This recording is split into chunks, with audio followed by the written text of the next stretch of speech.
And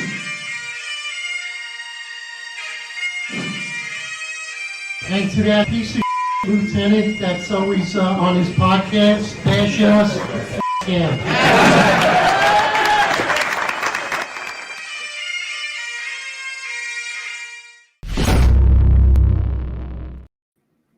Live, baby. Good morning, everybody. I'm just going to start with this comment right here. I think this is great. Nighthawk 13666. Top of the morning, everyone. Roll call starts at approximately 0805 hours. Make sure you like, share, and subscribe on the way in. Nighthawk reporting for duty. You know what? Thank you, brother. You've been a friend to the podcast, listener, all the friends and listeners to the podcast that are here right now. Good morning, everybody. For me, it's 5:05 in the morning on the West Coast, and let's get right into it. But before we do, I just want to say this, please. I think most of our listeners have heard the name before, but if not, Juan Perez, he's a former police officer, retired about a year ago right now. He will be sentenced today for a misdemeanor for an assault while he was on duty. He was summoned to a 911 call, and he overcame adversity from a mostly disturbed perpetrator. Unfortunately, Juan Perez has faced the arm of this biased justice system against police officers. He's going to be sentenced today. We wish him well. John and I just actually offline, we just prayed for him, and I hope you're praying for him too. So, John, let's get right into it. And, how's your weekend, brother? Yeah, no, weekend was, I got to say, my weekend was filled with, I had to meditate a few times, bro. I'm not going to lie. I had to meditate a few times. My phone was blowing up off the hook. I had to just shut it off because I was like, I couldn't take it anymore. I couldn't look at social media anymore. And, I think, a lot of people, I think, have been calling you and like saying, oh, congratulations. And I'm like, for what? Like, this is, it's honestly, it's a blight on the New York City Police Department, regardless if it's true or not. The more and more after we did the show on Friday, a lot of info came out. We're going to get into all of that here. A lot of info came out. There's a lot of more rumors, and there's a lot more clarity as to why people's phones got taken. And honestly, just the appearance of it alone saddens me. And I know you feel the same, Eric. So it's like, people want to credit us for things that I don't think that we deserve for. I think everything happens in due time. I think everything happens on God's time. I think that people are put in place during certain times for reasons. But the only thing that I think me and you have been doing throughout this whole time is we've kept our finger on the button, and we speak about the things that the corporate media doesn't speak about, and we speak about the things that the average rank and file speak about every day, but we just do it on a very public platform. Yeah, absolutely. I have to be honest. I'm not excited by the fact that there's this dark cloud over the police department. I'm not excited there's a dark cloud over New York City. I'm not excited about any of this. I want a good NYPD. That's why we do this. That's why we do this platform. Initially, we started this platform, giving our perspective, our opinion. It's went in different angles. We got so much support from our friends and our listeners to the podcast, and we really appreciate it. But there's really nothing to celebrate here, because ultimately, I feel sorry for the boots that are on the ground, because ultimately, that's who suffers for this. That's who suffers for the appearance of impropriety. My phone hasn't stopped, and what I was amazed by it was how much support that people were given for Ed Caban, and yet my phone was never ringing off the hook for Juan Perez or other police officers that have been in precarious positions. And that's the part, honestly, that really hurt me. And I said to myself, wow, because I didn't sleep much last night because I thought about Juan Perez. I have a soft spot for Juan Perez, because when I think of Juan Perez, I think of myself. I was attacked by the Overzealous Civilian Complaint Review Board, and ultimately my name was smeared. I never committed a crime in my entire life, but that is something that stands with me now, right? And that's something that's going to stand with Juan Perez, because it was doing police work that smeared his name. So you have to ask yourself, like, wow, if I didn't do this job, I would never be in this position, because I never committed a crime in my life. And yet that's why, you see John and myself getting trashed right now on social media from the haters. But the trash talk that we get is personalized attacks, including myself. And because there's no argument, there's no debate that what we're saying is true. So the only argument is slander. and that's all they have, you know. And I don't, you know, myself and John, we don't do personalized attacks. We talk about someone's professional, their aspects, and that's what we criticize, while simultaneously they attack us personally. So, but it's no problem. We're numb to it. Our names have been smeared 1,000 times. It's just more attacks, and just let it roll off your shoulders. Yeah, listen, it is what it is. Like, you know, I think me and you were both pretty friendly with Viral News New York City. He, you know, he's a big supporter of Eric Adams and the New York City Police Department. They've given him a lot of exclusives. I think that, you know, his engagement has tailed off significantly because of the way that he's been reporting the last few months. I have no hard feelings towards Viral News New York, but, you know, he came out, he made a personal attack against Eric. So I went back at him. Eric went back at him, and you know, and in reality, I think it's childish, the whole thing. I got no hard feelings towards him. You know, I don't consider him a friend any longer. I think that, you know, if you want to hang on and go down with the ship, go down with the ship. That's fine, you know. But this is we've been given our opinions, our honest opinions from day one. We're not trying to make anybody like us or not like Eric Adams or the upper echelon of the NYPD. We've just been pointing out what they've been doing, and you know, and during a time we were friendly with Viral News New York City, the police commissioner sent his criminal friend to threaten me, and everyone's seen it. The entire elected officials in New York City watched it. Viral News seen it. The entire news media seen it. No one said a word about it. Nobody said a damn thing about it. You know, a lot of people pointed out how he's hanging out with criminals left and right, but he's firing people for criminal association, and nobody said a damn thing about it.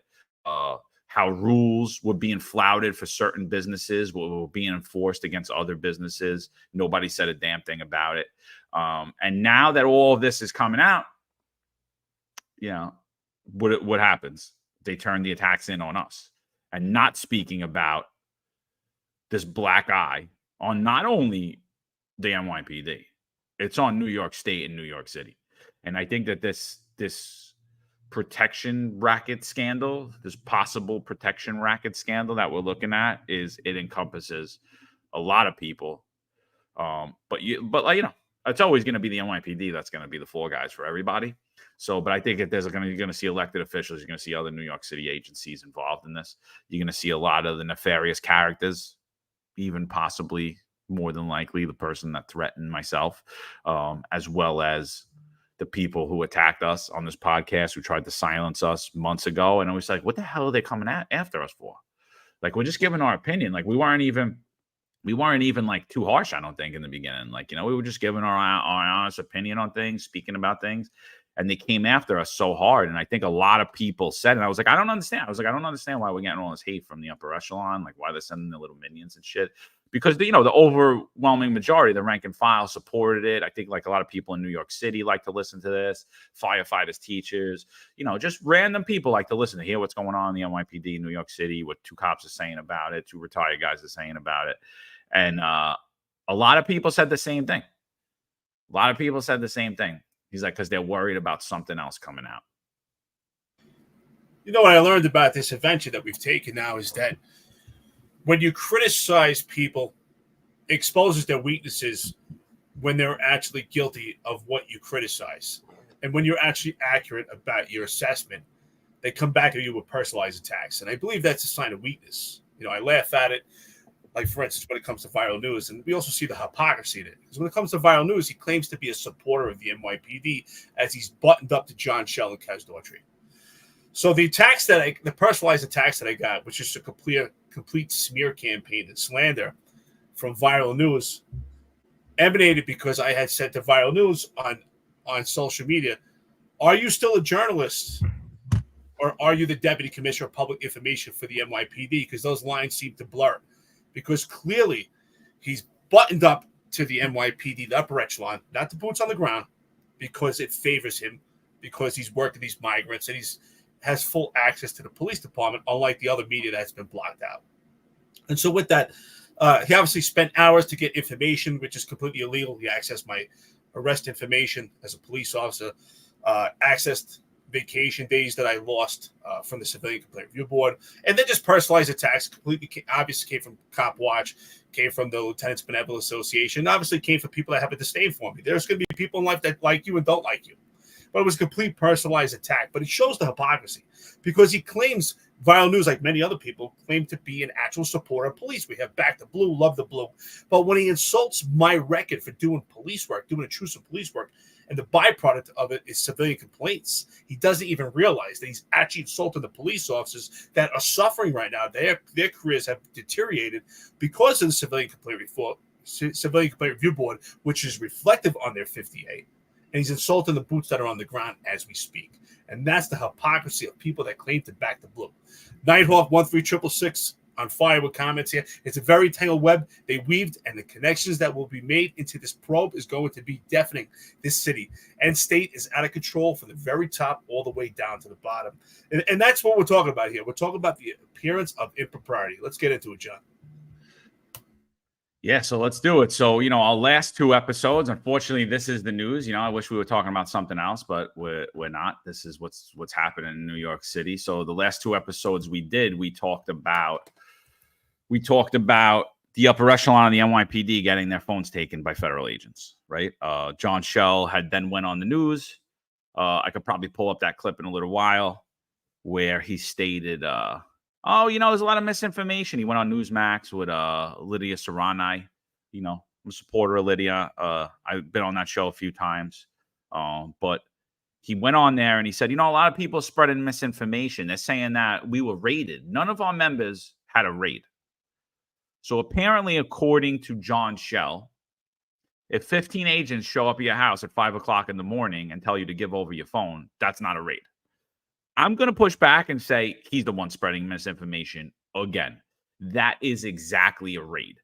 Now, at that time, we had just finished the show that we did, myself and Eric. We had finished that show, and we still really didn't know. We had a lot of rumors, and the rumors that we heard are turning out to be very true.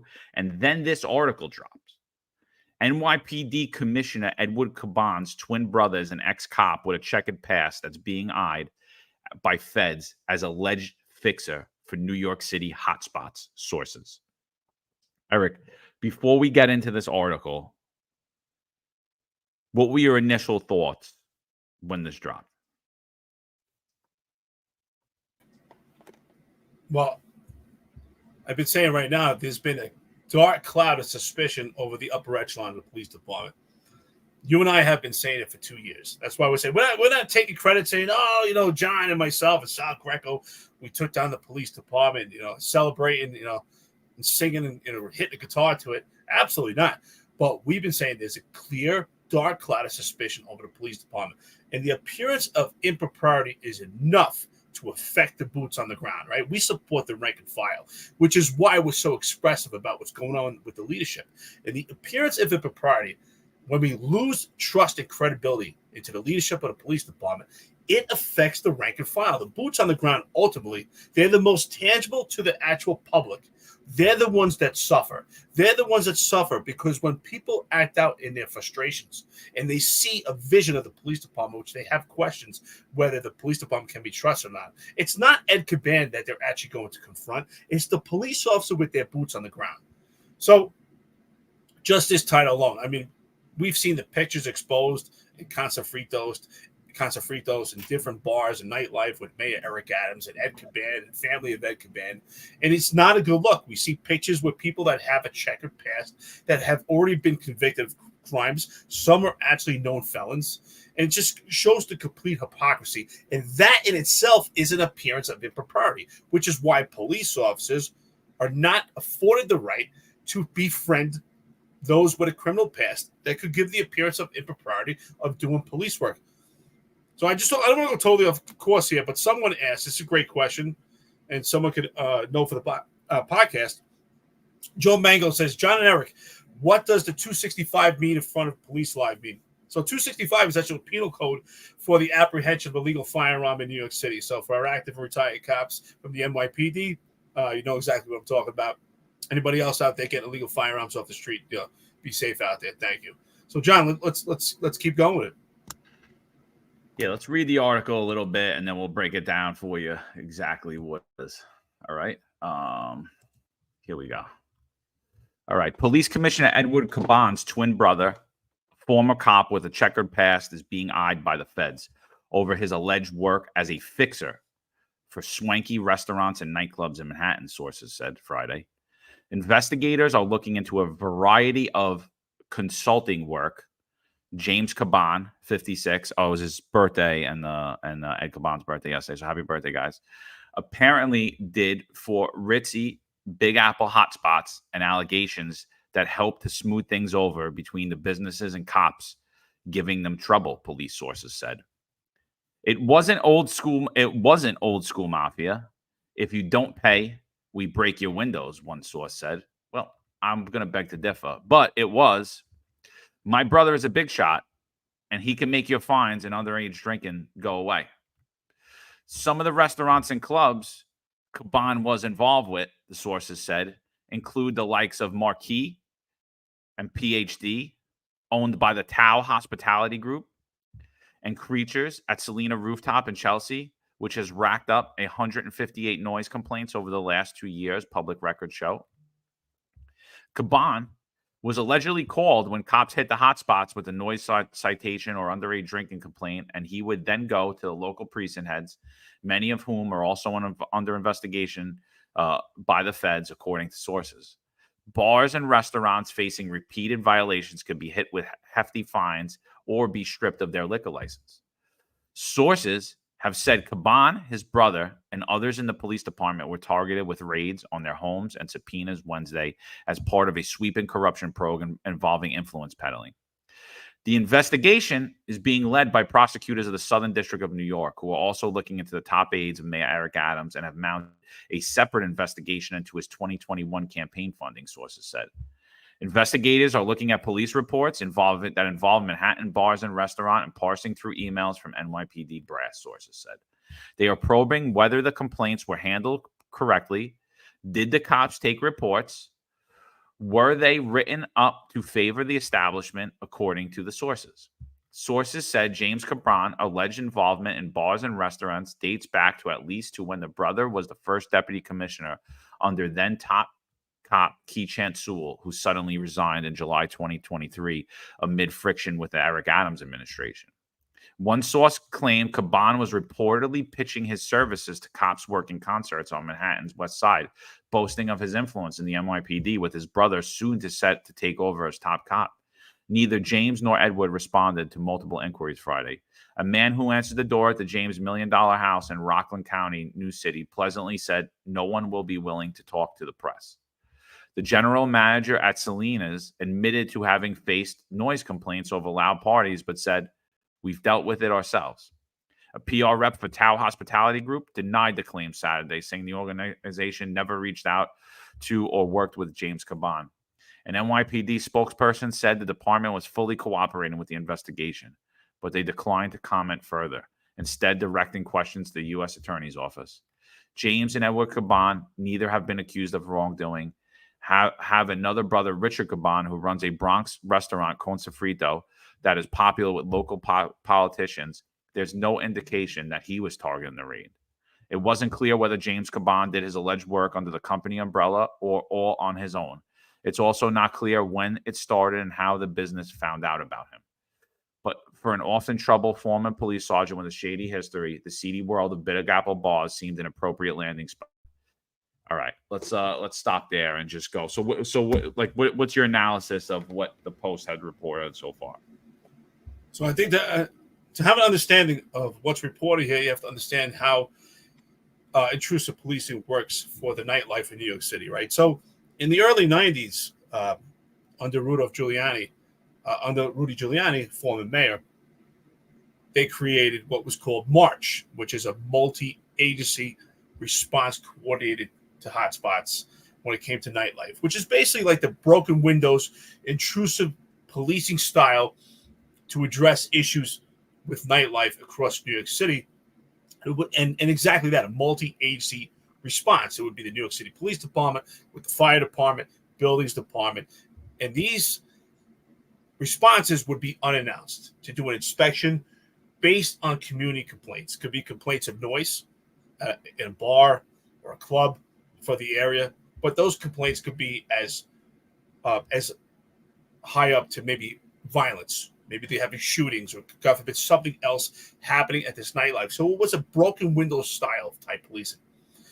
So the timing is like impeccable. We have to look at this and say, is it a coincidence, or was this done by design with Ed Caban and his brother, with the development and transition from March under Mayor Eric Adams, which was multi-agency response coordinated hotspots, to what was developed by Eric Adams as CURE.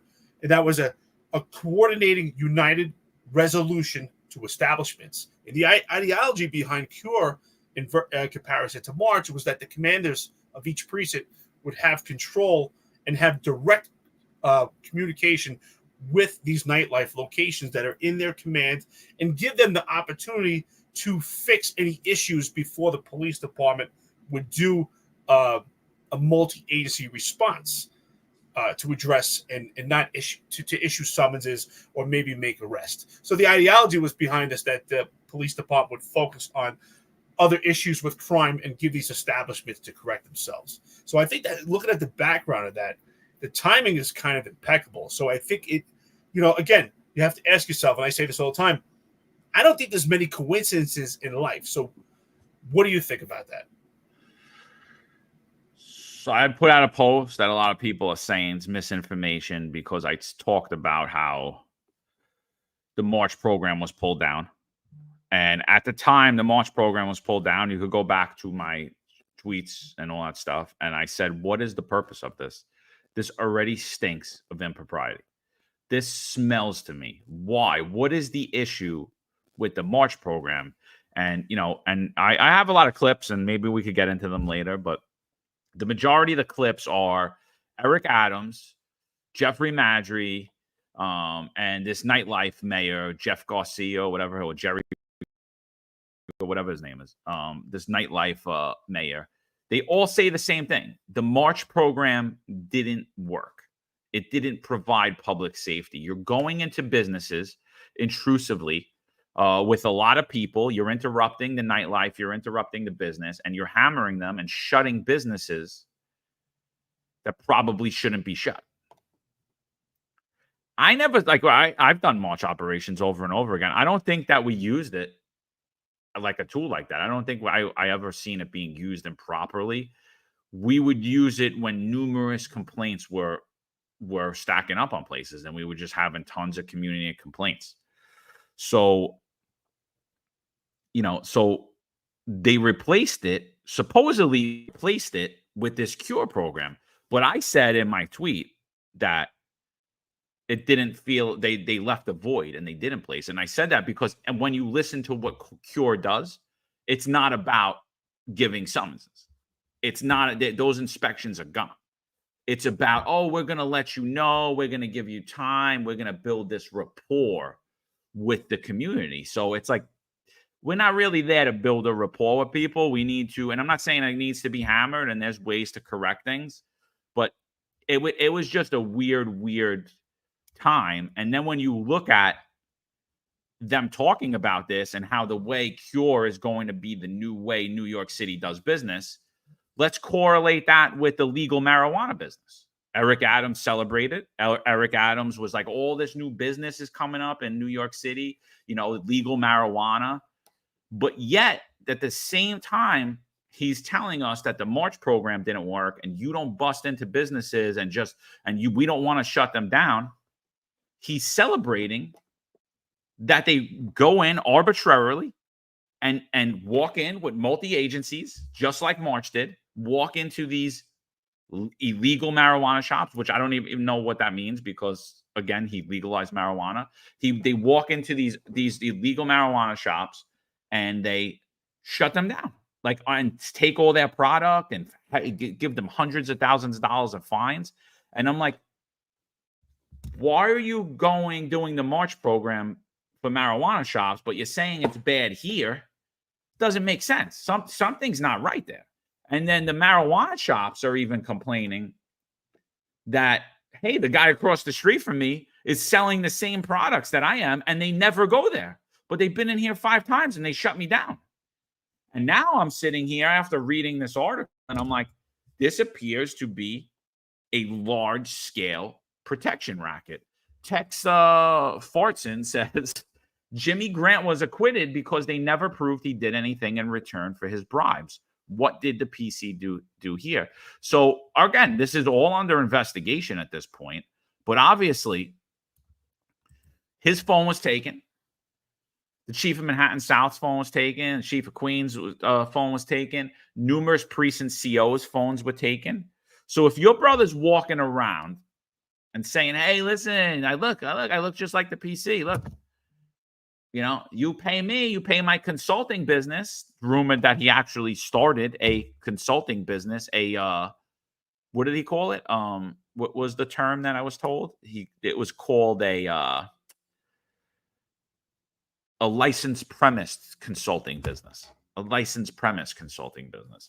So that he actually started one, a legal business. Now, I don't know this to be true, but this is the rumor. He started a legal consulting business, whatever I just said. And if he's walking around and he's saying, "Hey, if you pay me, you're not going to have problems with the NYPD." There's two things. One police source on that New York Post article said, "That's not mafia style. We're going to break your windows." I'm going to say right there, that's mafia style racketeering. Right then and there, that's extortion. Because I'm walking up to you with my influence and I'm telling you, my brother's the PC.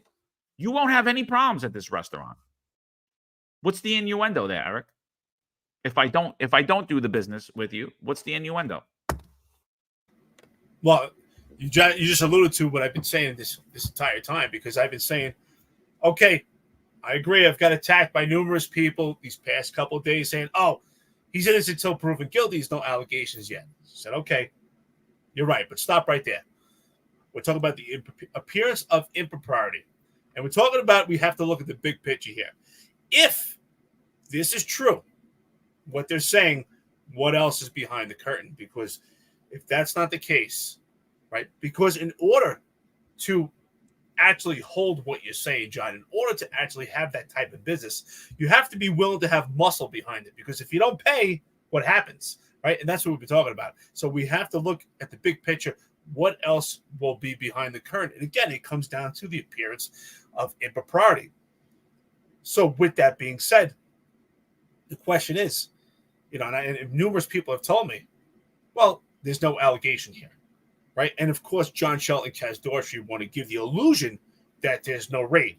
And if that's the case, if they want to do some type of probe and they needed information from these various commanders, including the police commissioner, because it may have information key to their investigation, they could have just responded to one police plaza, say, "Hey, we're coming. We need your phones. We're working on a case here." But that's not what happened. This was unannounced at 5 a.m. And I think it's great what Lydia said on Newsmax, and she made the correlation to that raid to what happened with Roger Stone, and basically saying, "Listen, what do you mean it's not a raid? They were there in the early morning to surprise them," right? And we have to say to ourselves, especially cops, we have a lot of active and retired listeners, friends of the podcast, listening as we speak. And you're thinking the same thing. Most of us have been involved in search warrants. You said, "Wow, we need an extreme level of probable cause to conduct a search warrant, to obtain electronics." And that threshold is far more airtight when it comes to the federal level than it does at a municipality level with the New York City Police Department. So again, the appearance of impropriety is huge here. And the correlation to March and Cure, the timing of when Ed Caban is the first deputy commissioner with Mayor Eric Adams, it really piques my curiosity, because I never saw, John, I was in housing most of my career, so I didn't do the March operations, but I'm very aware of them. But I never saw the March operations as an opportunity for revenue, because it wasn't something that was arbitrarily done at various and random locations. It was done based on actual community complaints. And it would come up in Comstat, and maybe there was a shooting at a particular location, and that would require March operations. So did you see it as a sense of revenue or actual broken windows? Because I saw it as intrusive police work to actually curb crime. I saw it as responding to community complaints and handling, make sure the businesses were operating correctly and keeping people safe from having bad alcohol, bugs in their alcohol, roaches in their food, things of that nature. I saw it more of a protection than really, "Hey, we're going to come in here and smack you," which is what I think, what you would get smacked if you were operating your business in a manner that you shouldn't be, or that wasn't up to snuff. Obviously, you're in New York City, you're serving a lot of people. People could get sick. You could. It's a public safety issue. So to pull back on it we never really identified why they pulled back on it. But you didn't answer my question. If I walk up to you and I say, my brother's the police commissioner, and if you hire me, you're not going to have any problems with the New York City Police Department. What's the innuendo if you don't hire me? Oh, absolutely. If you don't hire me, absolutely. We're talking about corruption here. If you don't hire me, then the police department's going to come down on you. That's the appearance, right? I have the weight. I got my brother behind me. I got my big brother back here. I got my twin brother. Absolutely. I'm just going to take care of your son. I don't want you to have any problems. I want to make sure your business operates. You're never getting an SLA notification. If you pay me, you're never going to have. But the innuendo is, if you don't pay, you're going to have a problem. And that's racketeering, my friends. So now, Texas, could you stop your brother from doing that? Absolutely not. Right? You can't. Your brother could be a dirtbag. Your cousin could be a dirtbag. Your good friend, your next door neighbor. They're going to use your name. People do it, right? People have done it to all of us who were on the job. I used to get calls like people I know. I'm like, who are you talking about, dude? They're like, I don't know. Some guy dude is saying he knows you. I'm like, I don't know who you are, who they are. Lock them up. I don't know. Write them a summons. Give them 5 for saying they know me. Like, I don't care. I don't know who these people are. They just use my name. You know what I mean? And same, I'm sure, with anyone that's a cop. You grew up in New York City, people are using your name. Or even guys you arrest. Like, oh, yeah, I know friends with, like, I'm like, I locked them up last week, dude. Like, just, what are you calling me about? So like that, like, could the police commissioner stop that? No. But now, let's say the allegation is true. Let's say the police commissioner's brother did open up this business. Maybe the police commissioner doesn't know about it. But now, let's say your brother keeps calling you about nightlife establishments as you're the seated police commissioner, and he's telling you, oh, your guys are over at Tao, one of the Tao restaurants. And, could you just back them off? They're good people. I know them. They're my friend. That's illegal. That's corruption. Now, let's say, not only do you call the guys off, you start to develop a network where your brother's business operates. And you have borough commanders where your brother's business operates. And you have priests and COs. And maybe your brother even has direct access to these people to let them know when to write summonses and when not to. And I don't know, but a great foolproof plan would be is, hey, everyone's going to do business with me, or you're going to get hammered. You're going to get consulted. And maybe you did get a summons because we didn't get there. But maybe if you hire us, maybe a summons goes away. Maybe you got an SLA notification. Maybe I know somebody in the state. Maybe I could make a call. We could rectify this. We could go there and have the police department go there and say, you know what? We inspected it and everything's fine. Now, I don't know that those things happen, but I would bet money they did.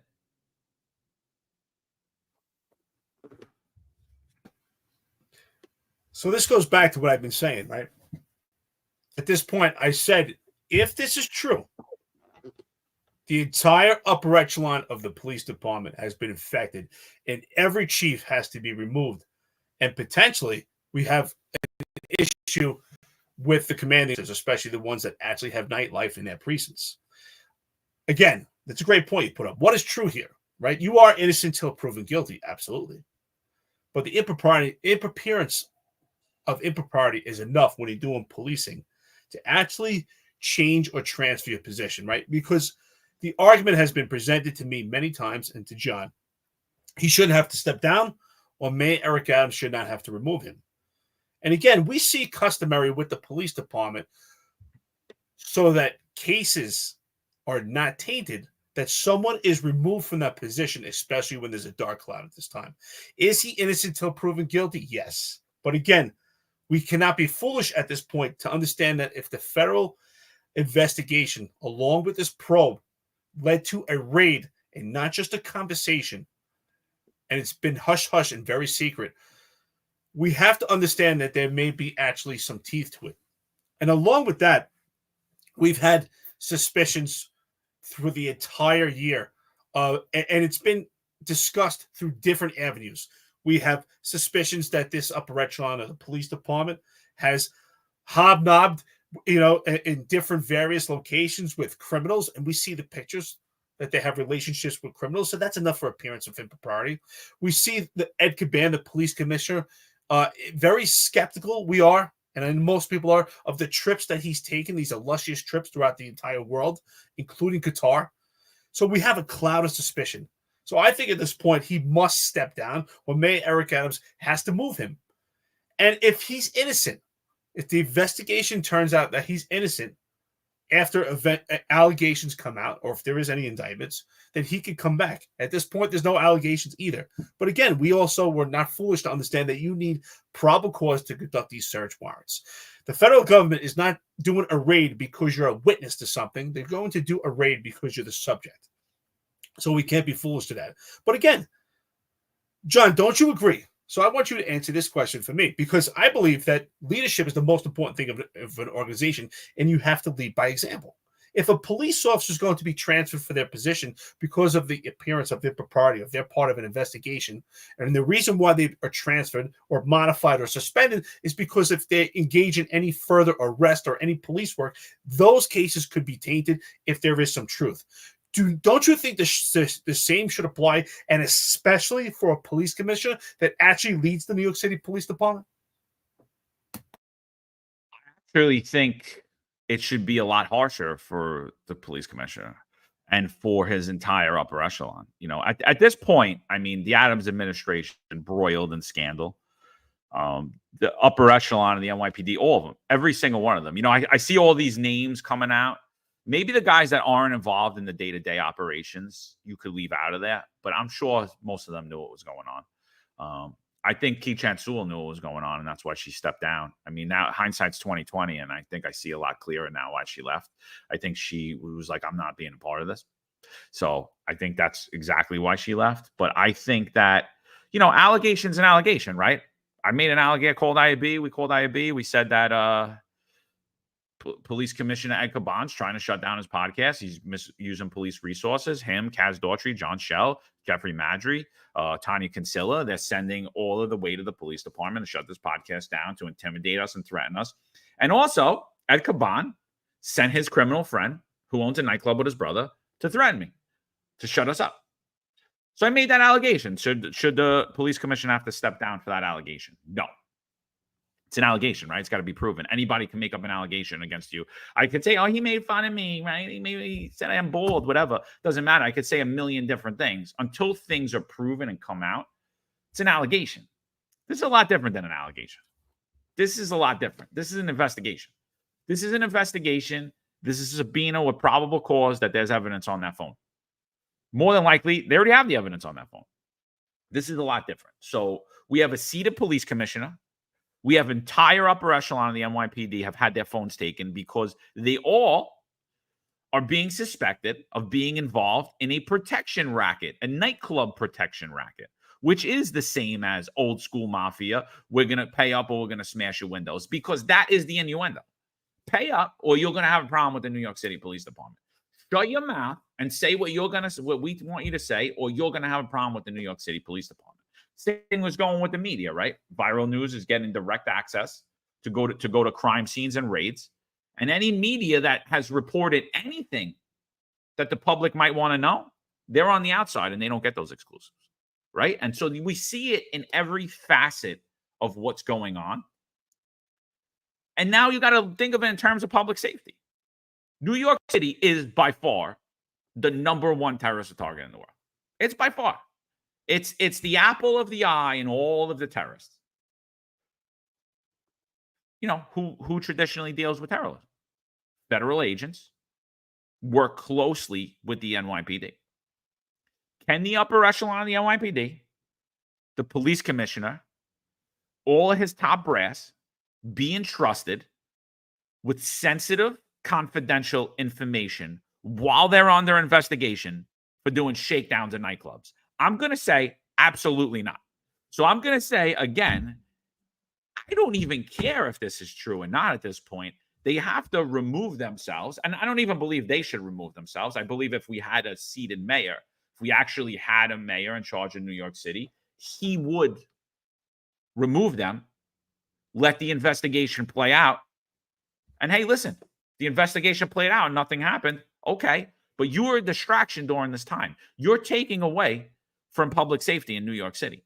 You can't be on the police department. And by the way, New York City taxpayers, because it came out that he's going to have another celebrity attorney like Eric Adams is going to have.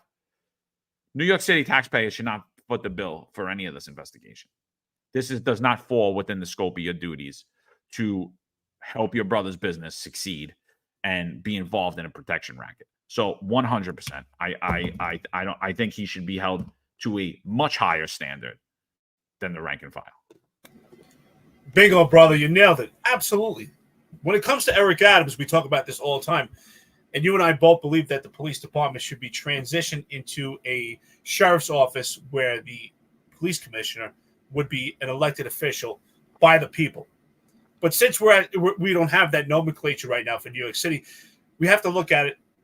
Mayor Eric Adams is ultimately the boss. He's the supervisor. He's the leadership position for the New York City Police Department. So he has the power, responsibility, accountability, and liability for the New York City Police Department in that position of leadership. So he has the power to appoint the police commissioner. With that comes the responsibility and the accountability and the fortitude to also remove the police commissioner, especially at the time. John, you and I both know our active and retired police officers from the NYPD, and we have our good friend right here, Patrick Jordan, briefing with the chief from Los Angeles. Patrick, how you doing, sir? I salute you. Gentlemen, please check him out. We know that what's important for the police department is image. Mayor Eric Adams talks about image, but his definition of image is the appearance by the looks of what the color and the ethnicities of the faces are of the police department. But when we talk about image, we're talking about the morality of the image of the police department. And right now, that image has to be fixed and corrected so that the shadow of doubt is not there for the police officer with the boots on the ground. Because ultimately, again, we talk about the good order of the police department. And numerous times we see throughout our careers, and I'm sure you probably saw it work in internal affairs, John, or maybe not. You've seen it in your career. I know I've seen it. I've seen people transferred and moved because of the good order of the police department, even though they had nothing to do with an investigation, nothing to do as a witness, but they somehow were attached to a unit, and they were moved because of the good order of the police department. And the good order of the police department right now would be for Ed Caban to be removed, or before that happens, for him to actually step down, because if he really cared about the police officers, if he really cared about their safety, he would say right now, I'm under investigation. He could publicly say, you will see that once this plays out, that I'm innocent if any allegations arise. But at this time, because of my police officers and I care about their safety, I'm going to step down because I don't want any trust and credibility to be lost for my police officers that have their boots on the ground. We're trying to bring the city to a safe place for everyone to live. Yeah, let's finish up this article and then we'll start getting into some more stuff. The often troubled police sergeant with a all right. He started his NYPD in the summer of 1989. We're talking about James Caban here, but was hit with a slew of complaints and allegations that eventually led to an early exit in 2001, according to online records. These included substantiated charges that he used excessive force and abused his authority 2 different times in July and September of 96. Despite that, he rose to the rank of sergeant before the NYPD kicked him out in 2001 for wrongly detaining and threatening a cabbie who he thought snuck money from his wife's purse, according to the city and state of New York. Later, he bought a Bronx apartment building, but was such an awful landlord that then public advocate Bill de Blasio put him on a list of the city's worst in August 2013, the outlet said. 2 months later, a judge threw him in jail for 30-day punishment for failing to make hundreds of necessary repairs to his then run-down 12-unit building on Commonwealth Avenue, according to the Real Deal. The housing court judge, Gerald Clean, said at the time that Caban had ignored every request by the city to fix the building's 308 open property violations, and that the city had already spent $115,000 to fix other emergency issues. Caban argued he was too broke to repair that building, which was one of the 200 most distressed structures in the city, according to Daily News. But he never proved it. If you neglect your property and your tenants, disregard your legal responsibility, and defy court orders, we will seek maximum penalties available under the law. Ruth, I don't know how to say her name, then commissioner of the city's Housing Preservation and Development, told the news. So, all right. So, I mean, listen, I don't know anything about his police career. I don't know anything about him being a good landlord or not being a good landlord. And to me, it doesn't matter in that case whatsoever. Doesn't matter in this case whatsoever. I don't care if he was the cleanest, most perfect person ever. If you're using your brother's influence to build your business, if your brother and chiefs are helping you, Eric, if this was going on, if the police commissioner's brother, you're a CO of a precinct or you're the borough commander of a precinct, if the police commissioner is telling you to look out for businesses, or his brother's calling you directly to look out for businesses, should you have been required to tell somebody about that? I gotta laugh because this is what we've been saying about, right? We've been talking about this time and time again about moral integrity, about people actually standing up and having integrity and being not only managing your subordinates, but being able to manage up and actually stand up for integrity. And again, I hear from people. I've had so many conversations, and they're saying, "Oh, if this is going on," because I said, "Listen, I believe if this is true, I have to say if it's true, right? Innocent till proven guilty. But John, if this is true, the entire upper echelon of the police department is infected. Because what do you need for a successful leadership for an operation like this to actually happen and actually be productive and yield positive results for the brother of Ed Caban? You need communication. You need communication from the brother to the police commissioner, through these chiefs to the commanding officers, and you need that communication to go back up. This would not bypass these chiefs from commander to Ed Caban. So you would need communication. So at some point, one of those commanders would have to step and say, wait a minute, what's going on here? And have to ask questions. And if it's true and they didn't, well, there you go. It's a lack of integrity all the way down to commanding officers of various precincts throughout the city that have these nightlights. And that's the problem. Again, the appearance of impropriety. I hope it's not true. I hope the entire police department is not infected. We don't hate the police department, unlike what some people believe, that we're on some type of vengeance here. Absolutely not. I don't believe in vengeance. If you believe in vengeance, you dig two graves, someone else is in your own. But we want a good police department. We want something that we're proud about. We're in retirement here. People, you have discussions with people. Hey, where'd you retire from? I retired from the New York City Police Department. Do you think I want them to look, oh my God, that's a corrupt organization? No, I want them to think of high esteem. So I think that this is a huge cloud of suspicion. And even what you just read, right? We don't know about his business being a landlord, or we don't even know what his career was like, right? Because there's a lot of rumors of what someone's career was like. There's been misinformation spread about my career, so I can understand that. But there's so many different rumors. I mean, we even have rumors, and someone put a comment on here. We even have all these rumors about Ed Caban. We even have a rumor that supposedly he cheated on his sergeant's test. So it's just rumor after rumor. There's so much suspicion, and this cloud of suspicion, it just pours down to the rank and file, and I really do believe it makes it more unsafe for them. And that's ultimately what I care about. So we got about 900 people on here. Thanks, everybody, for tuning in this morning. If you guys could do us a favor, just like, subscribe, and share this out. Let's get a few more people in here and thoughts. Try to get to all your questions and comments. Could get a little hectic, so we might not. But we're talking about a possible protection racket scandal involving the police commissioner, his twin brother, possibly his friends, and numerous other top NYPD officials. So what came out Friday after we broke is that the phones were taken because they're looking at this protection racket scam. And then later on comes out that the feds ordered the NYPD not to destroy electronic files amid the Adams probe. Let's get into this article a little bit. The NYPD was served with an evidence preservation letter by federal agents ordering them to not destroy any electronic files as investigators target information linked to alleged influence peddling at Big Apple nightclubs by Police Commissioner Edward Caban, twin brother, the Post has learned. They're asking that all the hard disks and servers be preserved because the federal government thinks there's evidence of corruption on those machines, a police source said the Post Saturday. The feds delivered the letter to the department's legal bureau at One Police Plaza on Friday. The move allows a flurry of subpoenas targeting members of the Eric Adams administration. James Caban, the commissioner's twin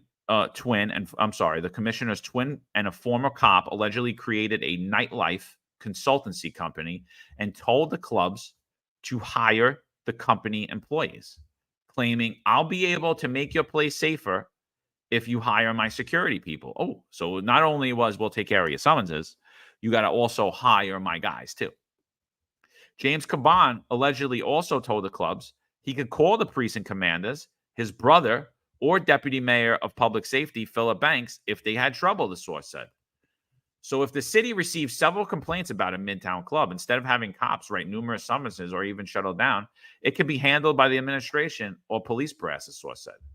The IRS is now involved in the investigation because they believe money actually exchanged hands between Caban's company or other clubs, the source said. In recent days, the Fed subpoenaed phones of various police officers in areas that have high concentration of restaurants and clubs. They took the book phones of Assistant Chief James N. McCarthy, commander of Patrol Bureau Manhattan South, which covers all of the southern Manhattan, Assistant Chief Kevin Williams, Sr., the commanding officer of Patrol Bureau Queens South, Deputy Inspector Robert Galt, the commander of Midtown North Precinct, according to sources. They also took the phones of a lieutenant in the 10th, which covers Chelsea, and a sergeant in the 5th, which encompasses Chinatown, Little Italy, and the Bowery. The Post reported Saturday that James Caban was being eyed by the feds over his alleged work as a fixer for the swanky restaurants and nightclubs, according to police sources. On Wednesday, federal agents raided the home of Police Commissioner Caban, according to sources. James Caban's home was also hit with a search warrant, according to sources. Other top Adams officials were hit by raids this week, including Deputy Mayor Public Safety Philip Banks, as well as School Chancellor David Banks and First Deputy Mayor Sheena Wright, according to law enforcement sources, who said the feds showed up with search warrants and seized their electronic devices. The feds also subpoenaed the phones of another Adams aide, a retired inspector, Timothy Pearson, and Banks's brother, Terrence, a former MTA official who's now engaged in consulting work, sources said. Prosecutors from the Southern District are leading the investigation, who are probing Adams' top aides, along with the separate investigation launched last year into the mayor's 2021 campaign donations. Mayor Adams hasn't commented on the specifics of the probe, and the other officials haven't returned calls. Eric, before we go further, what do you think? You know, Patrick Jordan made a comment here, and this is true. It's crazy they actually thought, if true, they would get away with this. A scam like this will give birth to numerous FBI informants. Now, I'll say this. I hope you agree. You don't get to pick and choose your family. There are plenty of, and I think you alluded to it earlier in the podcast, there are plenty of people that are born out of some Skell families. They have maybe a father that has a history of a lifetime of crime. Maybe brothers that have a lifetime of crime. I mean, we see movies all the time. We see movies. What was that movie years ago where it was, I think it was two brothers. One brother goes to jail, spends all his life, and one becomes a Marine and becomes a cop. I think it was Blood In, Blood Out. You remember that movie, John? But the point is, you don't remember the movie, but that's all right. But the point is that you don't necessarily get to pick and choose your families. And it could be that Ed Caban's brother is just a total skull running an operation using his brother's name, and his brother has no knowledge of it. But let's not be foolish here. I think that is hard to believe. I'm hard-pressed to believe that something like that could actually happen in New York City. And one thing I learned about doing special operations and anti-crime and plainclothes work and just working in the New York City Police Department is not many people keep a secret. Not many people would go to the CIA. information leaks out and people love to talk. And I find it hard to believe that information will not get out there. So if this is true, again, if this is true that he had this communication with his brother at Caban Police Commissioner, then the entire upper echelon of the police department is affected. There's been communication all the way down to these commanders and could affect actually some boots on the ground could be involved. This is disgusting, could affect the entire police department, and ultimately puts everybody at risk right now, especially right now where we need the police department more than ever with these illegal aliens, this crisis that we have going on. I'm honestly disgusted by it. I just, it really pains me. It's embarrassing. Wait, I didn't even hear this, but doing my part says I don't buy that he needed a police detail because he was a twin. There's 1,000 dudes just uptown who look like that, and he's not even an identical twin. And then Nighthawk says, hey, John, don't forget the NYPD security detail for Caban's brother while they're there to do their nightclub shakedown. So this dude's walking around with an NYPD detail. I mean, right then and there, I don't care if any money is exchanged. This is total, utter corruption. I don't care if the police commissioner ever got $1 from his brother or if any of these chiefs ever got $1 from the brother. It's complete corruption. Honestly, they should all be – if this is true, they should all be arrested and terminated immediately. They should all be arrested and terminated. Forget resigning. Forget stepping down. You should be arrested and terminated. This is pure utter corruption. If the police commissioner's brother, if this is true that he was running around with an NYPD detail, showing up to clubs and saying, "My brother's the police commissioner. If you hire me, you put my guys in there, and you don't have any problems." That is old school mafia style racketeering. So whatever that police source said, they obviously don't know history too well. They're probably not that good at cops either, because that is a ridiculous. That's exactly what they did. I used to date a girl. You know what an uncle used to do? He was notorious in the city. You know what his uncle used to do? He used to walk around to all the businesses and go, "Yeah, I'm gonna put my machine in your back, a gambling machine. It was illegal to gamble in New York City, but I'm gonna put it in the back of your store. And that's it. You're going to make money and everybody's going to be good." And people knew. They were like, "Oh, man, he showed up with a bunch of dudes." They're like, "Well, if I say no to this guy, he's going to beat me up and I'm going to have problems at my store. So I got no choice but to have him put his machine in there and go into business with this guy." But it's exactly what's happening here. You hire my guys. My guys come in here. We do security. I do the consulting. You never have a problem with the police department. They're standing right behind them. They're standing right behind them. Ed Caban, if this is true, and I agree with you 100%, you can't pick your family. You don't know. There are plenty of cousins who I never gave a PBA card to because I just can't do it. I got plenty of cousins I never did. Plenty of great friends I grew up with, never gave them a PBA card. Absolutely not. Don't say my name. If you say my name, I'm going to tell people I don't know you. You know, absolutely not. You know, you can't choose who you grew up around and who you know and all that other thing. But if you know that your brother's involved in doing this type of business, if the police department, as a CO, as a commanding officer, as a chief, you know what's going on, you're corrupt. Now, the rank and file guys now, you're a young cop, you got like 2 years on, you're getting called to this. Yeah, this is what you're going to do, kid.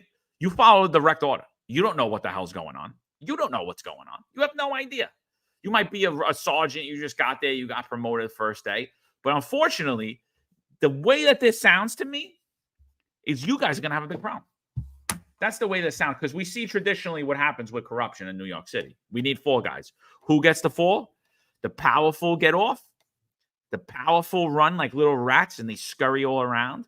And the people down the totem pole who didn't even know what they were partaking in are the ones that are going to be in trouble. Right? And I'm saying right here, it should be the exact opposite. We should set a standard across this country right now that corruption from the top, because we say that police officers should be held to a higher standard.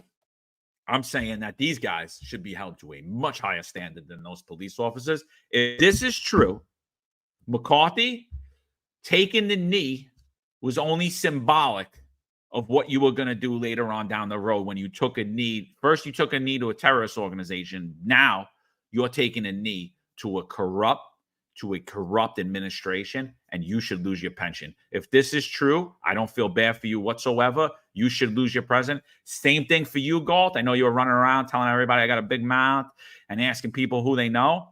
Yeah, I got a mouth that God gave me and a brain that God gave me and eyes to see and ears to hear, and I'm not afraid to talk about it. So if you, my friend, were involved in this too, you should be held to a higher standard. You should be terminated too. But that's what I'm saying, brother. That's what I'm saying. Who gets affected by this? It's the rank and file, the boots on the ground. They face the adversity from the community because the police department loses all trust because the face of the police department, the most iconic police department in the entire world, has lost complete credibility. And then what do we know about the police department? We all been there. We all felt it. Shit rolls downhill. And when there's some type of scandal, not necessarily corruption, but anything, even involving discipline, it gets pushed down to the young police officers that's on the street, and they become the casualties. They become the casualties of any probe or investigation, disciplinary, but especially, I'm pretty confident, if it comes to corruption and people with power, like the commissioner and chiefs and commanding officers that have the position of power, then I'm sure they're going to push that shit and roll it downhill so that the police officer, some young police officer with 2 years on the job, has no idea what's going on. Because I myself, with 2 years on the job, and same thing with you, John, we could have been sucked into a probe like this, you know what, going out and addressing something at a club, not knowing, because we're just following orders. We don't understand politics at that time, and they're not giving us privy information. We're just told, go do this, go do that. And I feel sorry for those police officers, and that's exactly what could happen. You know, again, I didn't know about this detail either for Ed Caban's twin brother until recently. It came out in the paper a couple of days ago. I saw something about him having a detail. And I said, not only, again, we talk about the appearance of impropriety. I'm not trying to beat a dead horse here, but not only, okay, supposedly it's for the safety of Ed Caban's brother, but what about just the appearance of it?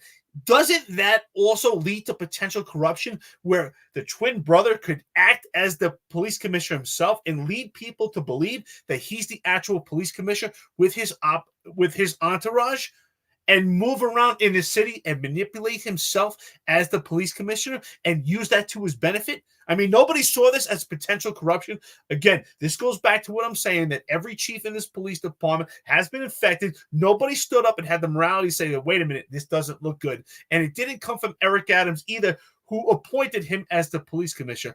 The entire upper echelon is infected at this point. And anyone that's supporting, saying, well, he's innocent until proven guilty, yes, to a point.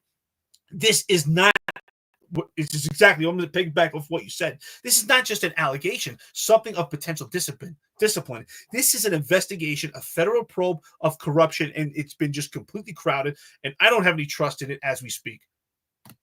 So listen, any of you guys that are on X, can you do me a favor and just send me the article or where you're seeing that he has a security detail? Just DM me or tag me in a post or something so I can bring it up here on the screen. I mean, if that's the case, that is absolutely insane.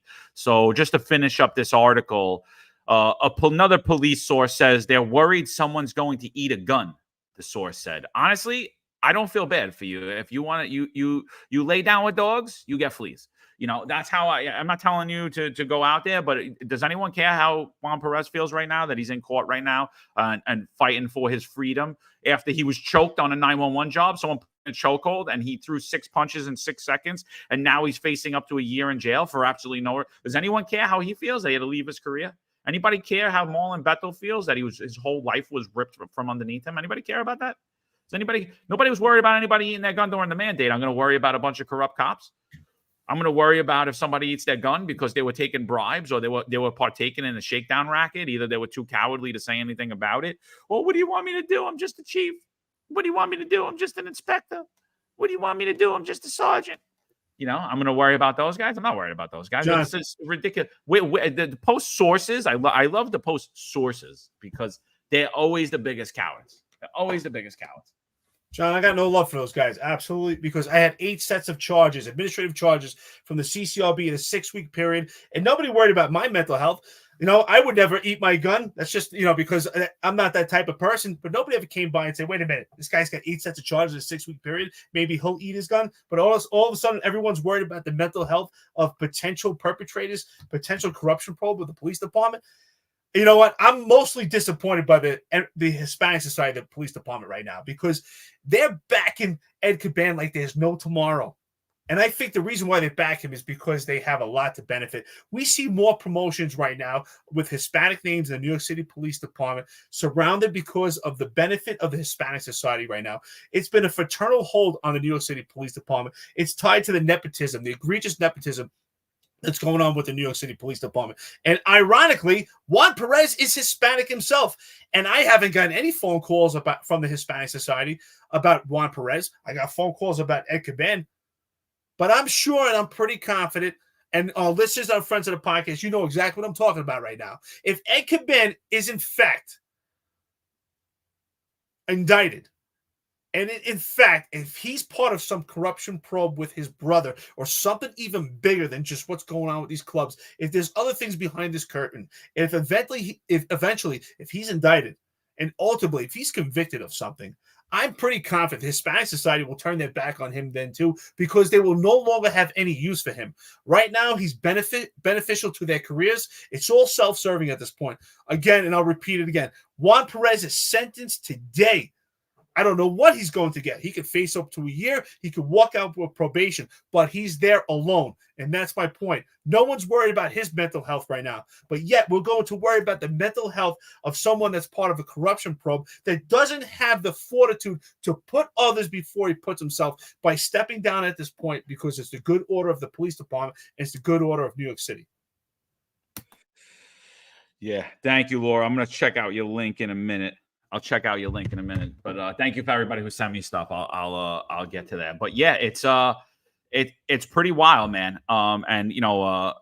Mike, big shout out to Mike Colon. He was also another individual who was attacked. Mike Colon, he writes a blog, Colon's Corner, and he's got the podcast Mike the New Haven. Check him out. He was attacked by John Shell for writing an article that said NYPD brass grow up, because he was talking about all of the he just gave his opinion about how poor it looks, the social media rants that John Shell and Kaz Daughtry were going on. And John Shell went on this unhinged, I don't even know what it was. It was on LinkedIn. It was like an unhinged statement about, I know who put you up to this, and accused Mike, who's a staunch supporter of law enforcement and the fire department, any first responders, really. Staunch support. He's had police commissioners on his show. He's had everyone on his show. Mike loves first responders. He's, you would say he's more pro-police than me and Erica. He's more back to blue than me and Erica. And John Shell went after him and accused him of being trying to smear the New York City Police Department, attacking the rank and file, because he titled an article, NYPD Brass Grow Up. And it wasn't even a bad article. I don't even think he said much. He just said like he didn't like it. I thought it was probably one of the better articles written about, if not the best article that was written about the behavior of the brass. And you saw them just act that way, like with impunity, like nobody's telling us anything, nobody's doing this. And it just leads all of this where these people feel like they're completely untouchable and they could go after reporters and they could use their friends in the media to smear other people like myself and Eric, or they could put out hit pieces on you and they could have their paid goons come on your show constantly and try to get you to make racist statements, or they make racist statements themselves to try to paint the show as racist, or just continuously all day long. Nobody matters. Your show's not important. Nobody's listening to you, and they misuse police resources. So it just shows that New York City was ripe for corruption. It's ripe for corruption. So even if this is true or this is not true, if this comes out in the long run, I'll be shocked if it's not true, because it's ripe for corruption. New York City is now going back to its default position, which is corruption. And that is not, I love New York City. I'm from New York City. 42 years I lived there. I don't live there currently. I still own property there. But the default position for New York City, if you read articles, if you read books, if you look at New York City history, if you look at the police department history, New York has been systemically corrupt longer than it's ever been not corrupt. Right, that's a sad state of affairs, but at the same token, we can never take our finger off the pulse, because if we take our finger off the pulse, this corruption could go so out of control, and we can create the city into a financial total crisis. And that's we have to look at the big picture right here. If this corruption probe, in fact, is true, if there's things behind the curtain that are going to have lead to indictments, and potential convictions, if we lose the entire upper echelon of the police department, even though they're completely inept, we're hurting the entire city at this point. This could be a financial disaster because we need a complete toss-up to fill the ranks, and we need to transition the police department. So we have to look at the big picture of what's going on here, and that's where everybody really suffers at the point. And New York City suffers for this. It's just completely horrendous. So at this point, listen, we have about 300 people just on YouTube. What do we have total right now between X and all our platforms? We got about 1,200 people on here right now. About 1,200 people. Yeah. Well, so please like and subscribe to content, our friends, and listen to the podcast. We really appreciate it that you're here with us. Like and subscribe, support Juan Perez. If you could repost this on X, if you could also, put information out there in support of Juan Perez on social media, please, at this point, it helps. I hope that information could get to the judge, and I believe it will. So the more information that you could put right now on social media in support of Juan Perez, I appreciate it. Again, speaking of support, at this point, I also find it, let's not be disillusioned. I'm disappointed, but not surprised. We have not heard anything from the unions at this point. I haven't heard anything from any of the unions on what the appearances of the impropriety of this probe and how it affects their members. And we should hear from them right now, and we just hear pure silence. I don't think they're going to say anything. Listen, they're cowardly. They don't even talk about issues that affect their own members. They're damn sure not going to. They're like this, Eric. Here, boss, I'm sorry. This is all going to you. They're probably on here right now with all of their. I trust this DOJ. I don't trust the FBI. I don't trust this. Oh, the FBI was great and everything was great, and now all of a sudden, we don't trust the FBI, right? Now, all of a sudden, the Democrat-led DOJ and FBI, now all of a sudden, the people who overwhelmingly support these Democrats that control those organizations, now they don't support them. Now they don't trust them. So, yeah, nice try, guys. Sorry. If this is true, you should all lose your pensions. And everyone that knew about it and didn't report it. Sorry. You should all be arrested, shamed. Your name should go down in shame in New York City history. You should actually be removed off the wall of chiefs and commissioners and any of that stuff. We'll just write a book about you. Like I said, I'm writing a book. It's called Crumbs, and it's going to dictate the whole Eric Adams administration. It's going to be like a Goodfellas type movie, except it's going to be crumbs. Look a little different. So here we go. Let's listen to this. Let's listen to John Schell and Kaz Daughtry Friday afternoon. Go on Newsmax and completely downplay. This is prior to all this coming out about that there were possibly a protection racket.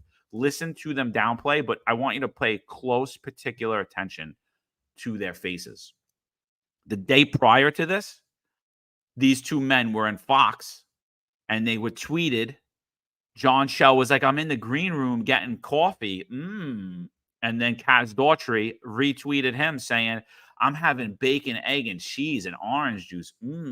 Trying to make fun of me and Eric, like, ooh, look at us. We're on the big, bad corporate media that nobody listens to anymore. And then apparently they weren't up on their high and mighty horse the next day. So pay close attention to their faces. Let's play this, and then, Eric, let's get your thoughts. City, we know. All right, joining us now to continue the conversation, two perfect guests for this, NYPD Deputy Commissioner of Operations Kaz Daughtry and NYPD Chief of Patrol John Schell. Chief, start with you here. Initial reaction. Obviously, we're aware of an investigation by the Southern District of members of our department, and we're going to cooperate fully and let the process play out. But I have to clarify, we keep hearing raids. There was no raids on any member of our department. They requested cell phones, and they would get given over to go through that process. But at the end of the day, we still have a city to run every day, 8.5 million people, and we got to do our job and keep the city safe. Yep, and the mayor has made it very clear to the leadership in the department that we must follow the law. We don't break the law. We obviously we make policy, but we do not break the law. So we're going to cooperate fully.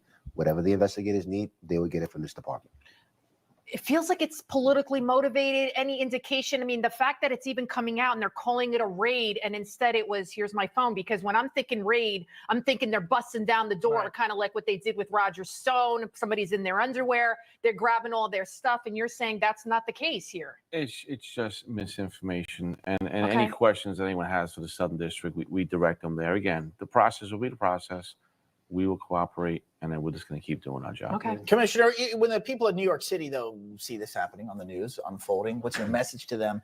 My message to them is to have faith in the leadership team here. We know there's a lot going on in the department. We know there's obviously it's all over the news what's happening, but we have to stay focused as leaders of this agency, that we must continue to stay focused because people's lives depend on us to keep them safe.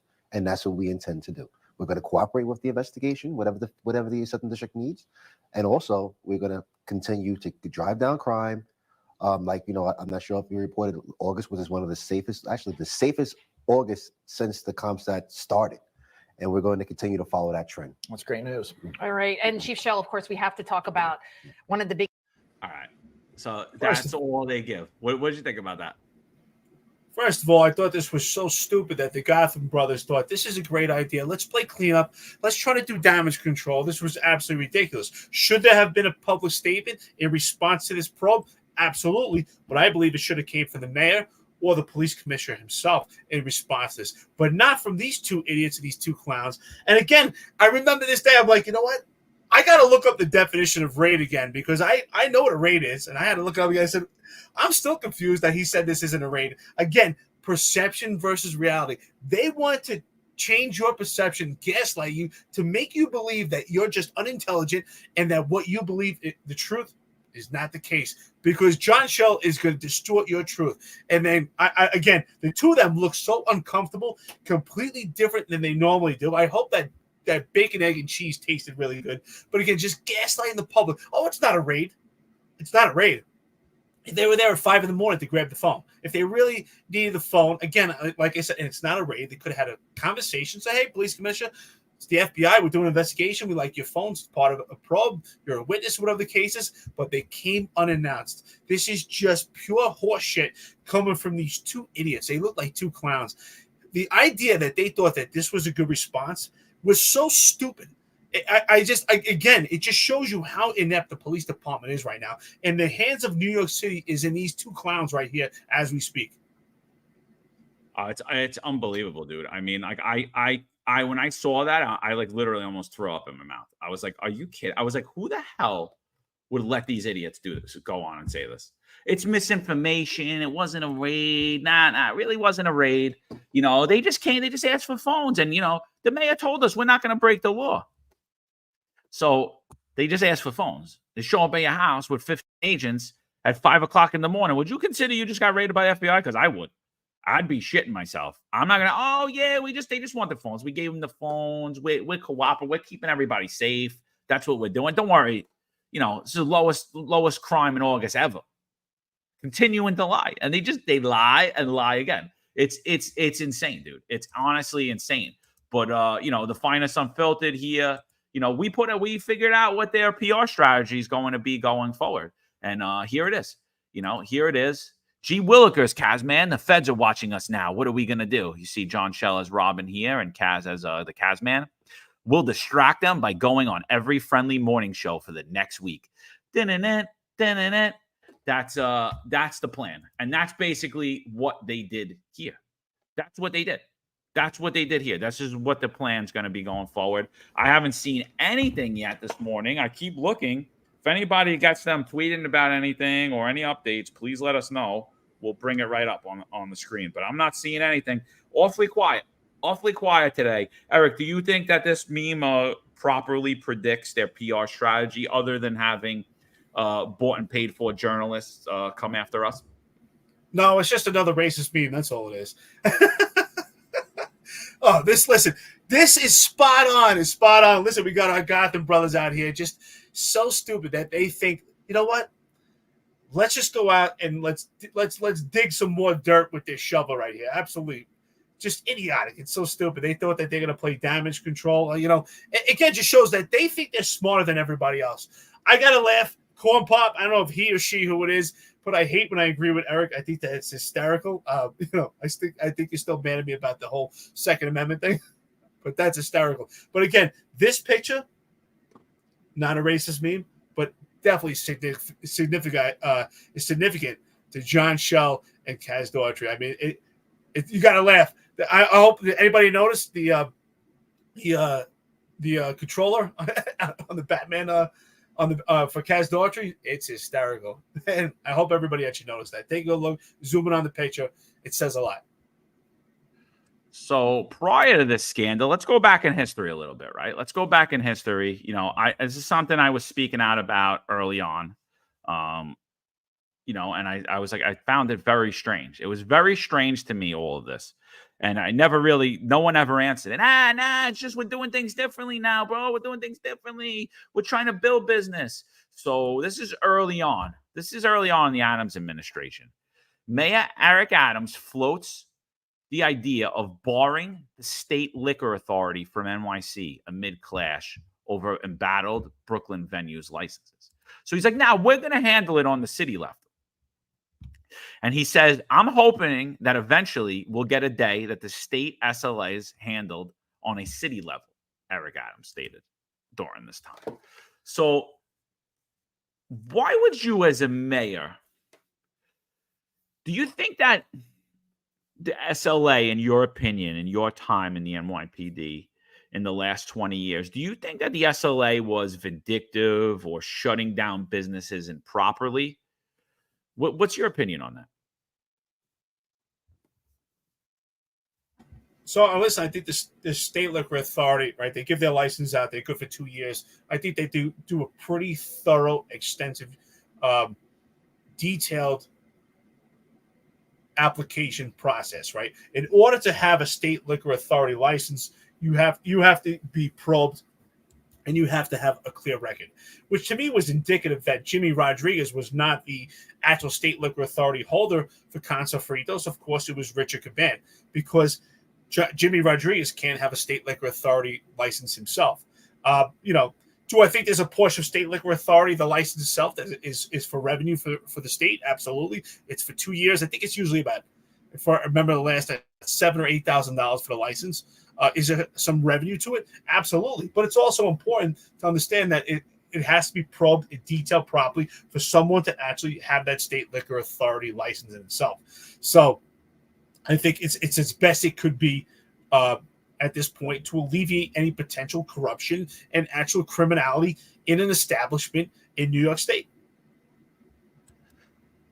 Yeah, and it should be noted that it's also rumored that this consulting firm, along with other nefarious criminals in New York City, some of whom had threatened myself in this podcast, also could take care of SLA complaints for you as well.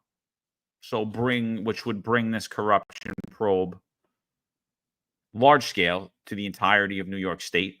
It would bring other agencies in, possibly involving the Department of Buildings, possibly involving elected officials. And I think in the next coming days, you're going to be like, oh, wow, I heard about that somewhere. So, I think that this move raised my eyebrow immediately when he said this. I was like, that's weird. I wouldn't think you would want more responsibility to deal with all this. I thought the SLA did a pretty decent job. And I actually thought you had a hard time getting a business shut down because I thought they respected the business. We've dealt with some businesses that were pretty problematic businesses throughout my career. I've seen it. I've known of a lot of businesses that stayed in business for a while when they shouldn't have. So I actually thought they needed a little bit more teeth in times. But when I look at it from the other point of view, if I owned a business, I actually thought they were doing it pretty fairly. Right. And then why was Eric Adams going to bat for this one business? Don't know. Were they part of were they getting protection from a certain consulting company? So that comes out. Then it comes out that they're going to pull down the March program. He does it right at the end of last year. I believe December 28th of 2023. this he hosts this press conference. I'm going to bring it up to the screen now. And here's Eric Adams talking about how the March program was ineffective. March program is that a multi-agency response to hotspots, talking about clubs and nightlife restaurants that were problematic in New York City. So here's Eric Adams on the topic after he's saying, now we shouldn't have the New York State Liquor Authority. We don't need those. We can handle that here. So now he pulls down this multi-agency response, which worked in New York City. And New York City, they actually created New York City to be the city that never sleeps. They're the people that made New York City the nightlife city. They're the ones that protected public safety when it came to clubs. And they actually built a multi-million-dollar industry in New York City nightlife, probably even in the billions because of this. So I don't believe that this was problematic at all. The businesses that got shut down were the people that were problematic. But here's Eric Adams' take. Don't take my word for it. This is Eric Adams. And again, a lot of us raised questions about it. Myself in particular said this move smells of corruption. Here you go. Here's Eric Adams. In place and just really change the dialogue and conversation of how we treat the nightlife industry. These are businesses. These are businesses. They generate billions of dollars in revenue. They attract people to the city. This city does not stop at 5 p.m. There's an entire new level of economic development that happens in the late evening hours. And that's what I knew I had to do when I became mayor.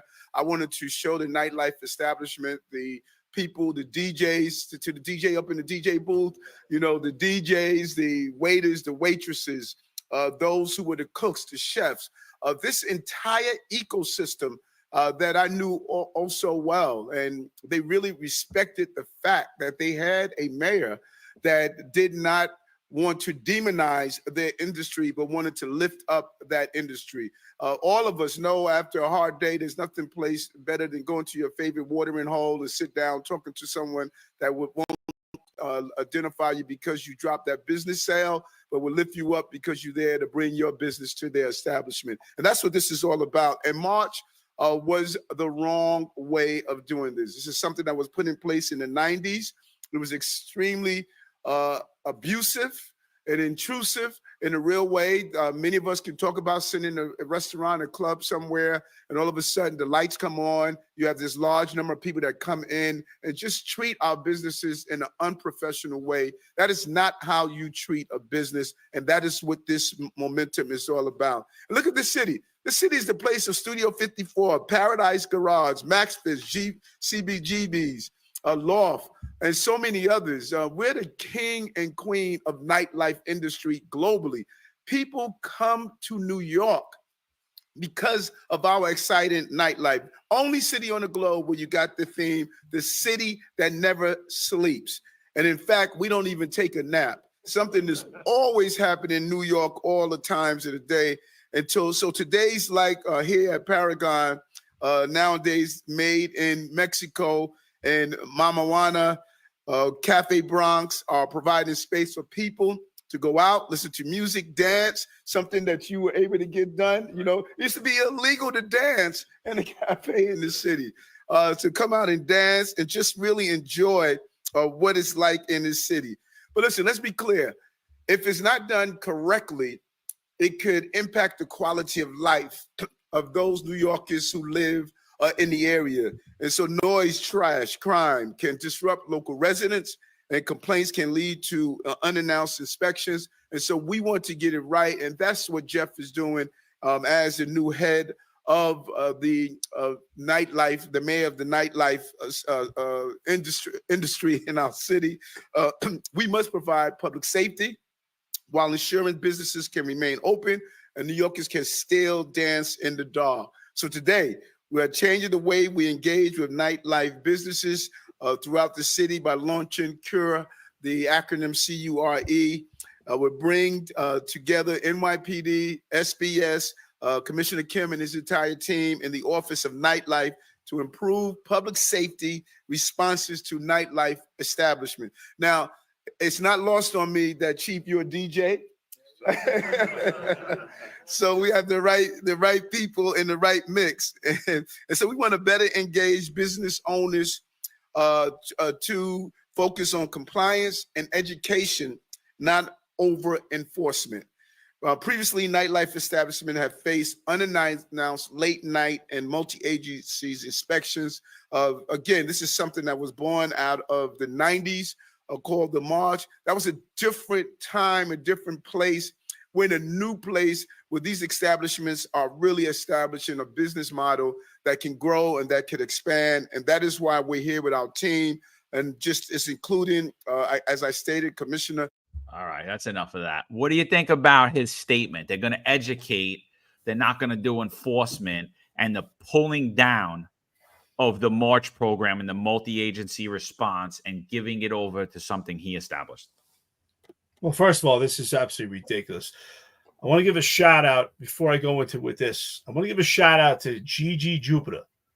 This is something I forgot to mention when it comes to getting the SLA license. And this is important to note. And she or he comments, and the owners have to go in front of community board where restaurant is located in. I forgot to mention that. That's absolutely right. To get that SLA license, not only do you have to be probed, but you actually have to appear in front of the community board, and they're actually probed for questions. And the community board has to sign off also to get the SLA license. So thank you so much. That's why it's so important that we have our friends and listeners on this podcast live with us.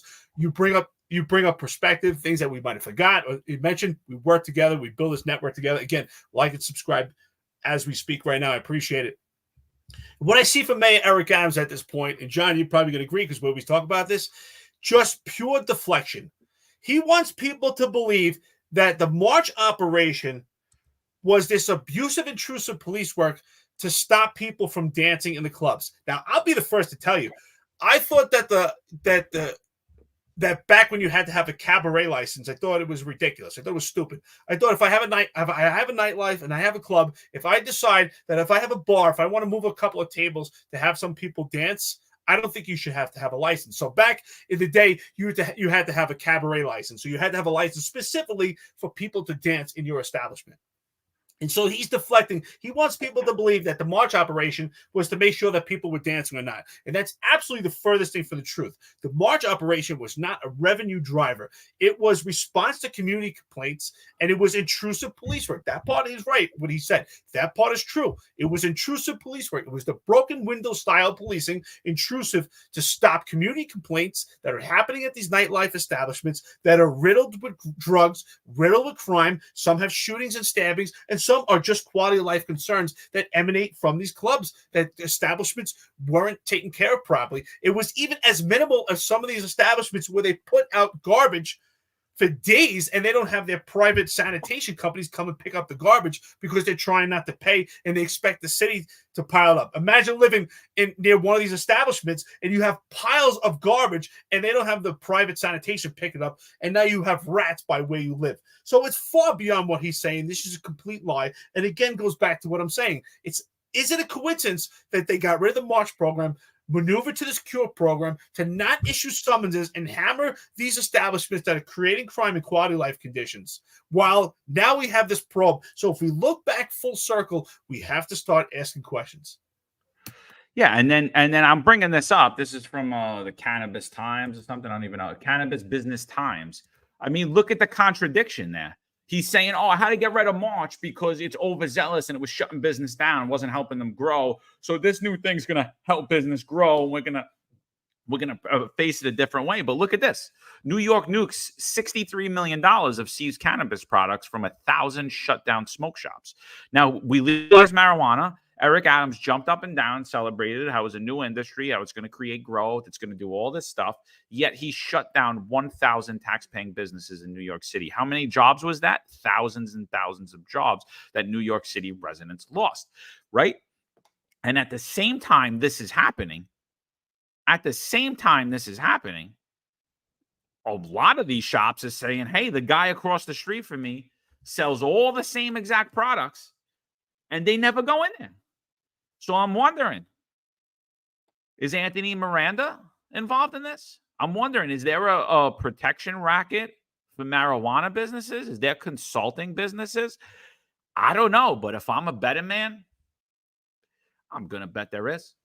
I'm going to bet something's going on because it doesn't make sense. If this is the way New York City is going to move towards businesses where we're going to educate, why is the same not true here? Why is the same not true for marijuana? If we're going to educate nightclubs, why is the same not true for these legal marijuana shops that he celebrated?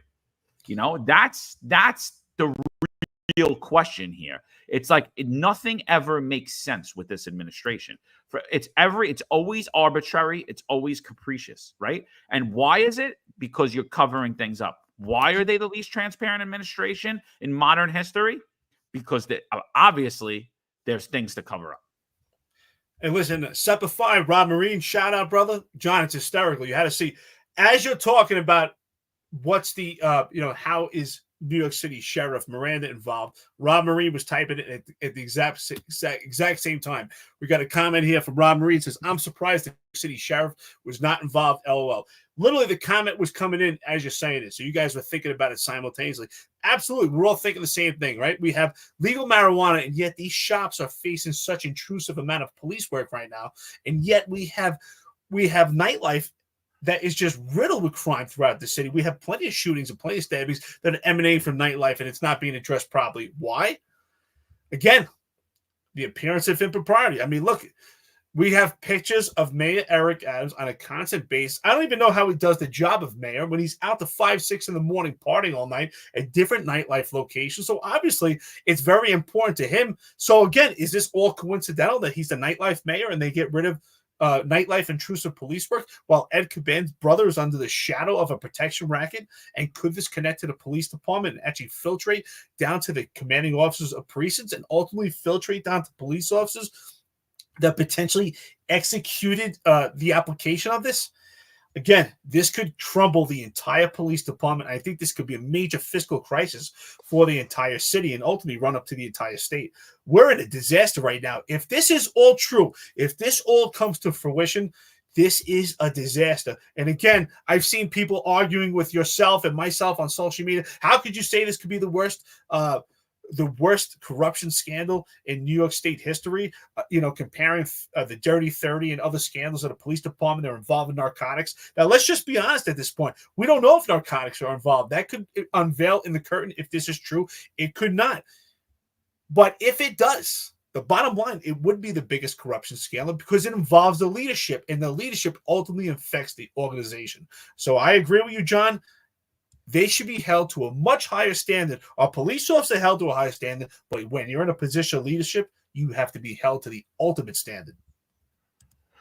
All right. So this is coming in from Dave Savella. If you guys don't follow him, I recommend you do. Dave's a common sense, moderate Democrat. He speaks his mind. He's often targeted by the political class as well, like ourselves. As much as we're painted out to be right-wing extremist racists at this point, I think if you look at who we align with and who we're friendly with, that narrative really just falls flat on its face and just shows you it's complete, absolute slander. So I do think there is music on here, Dave, and I'm going to get you later for this, but we're going to play it anyway.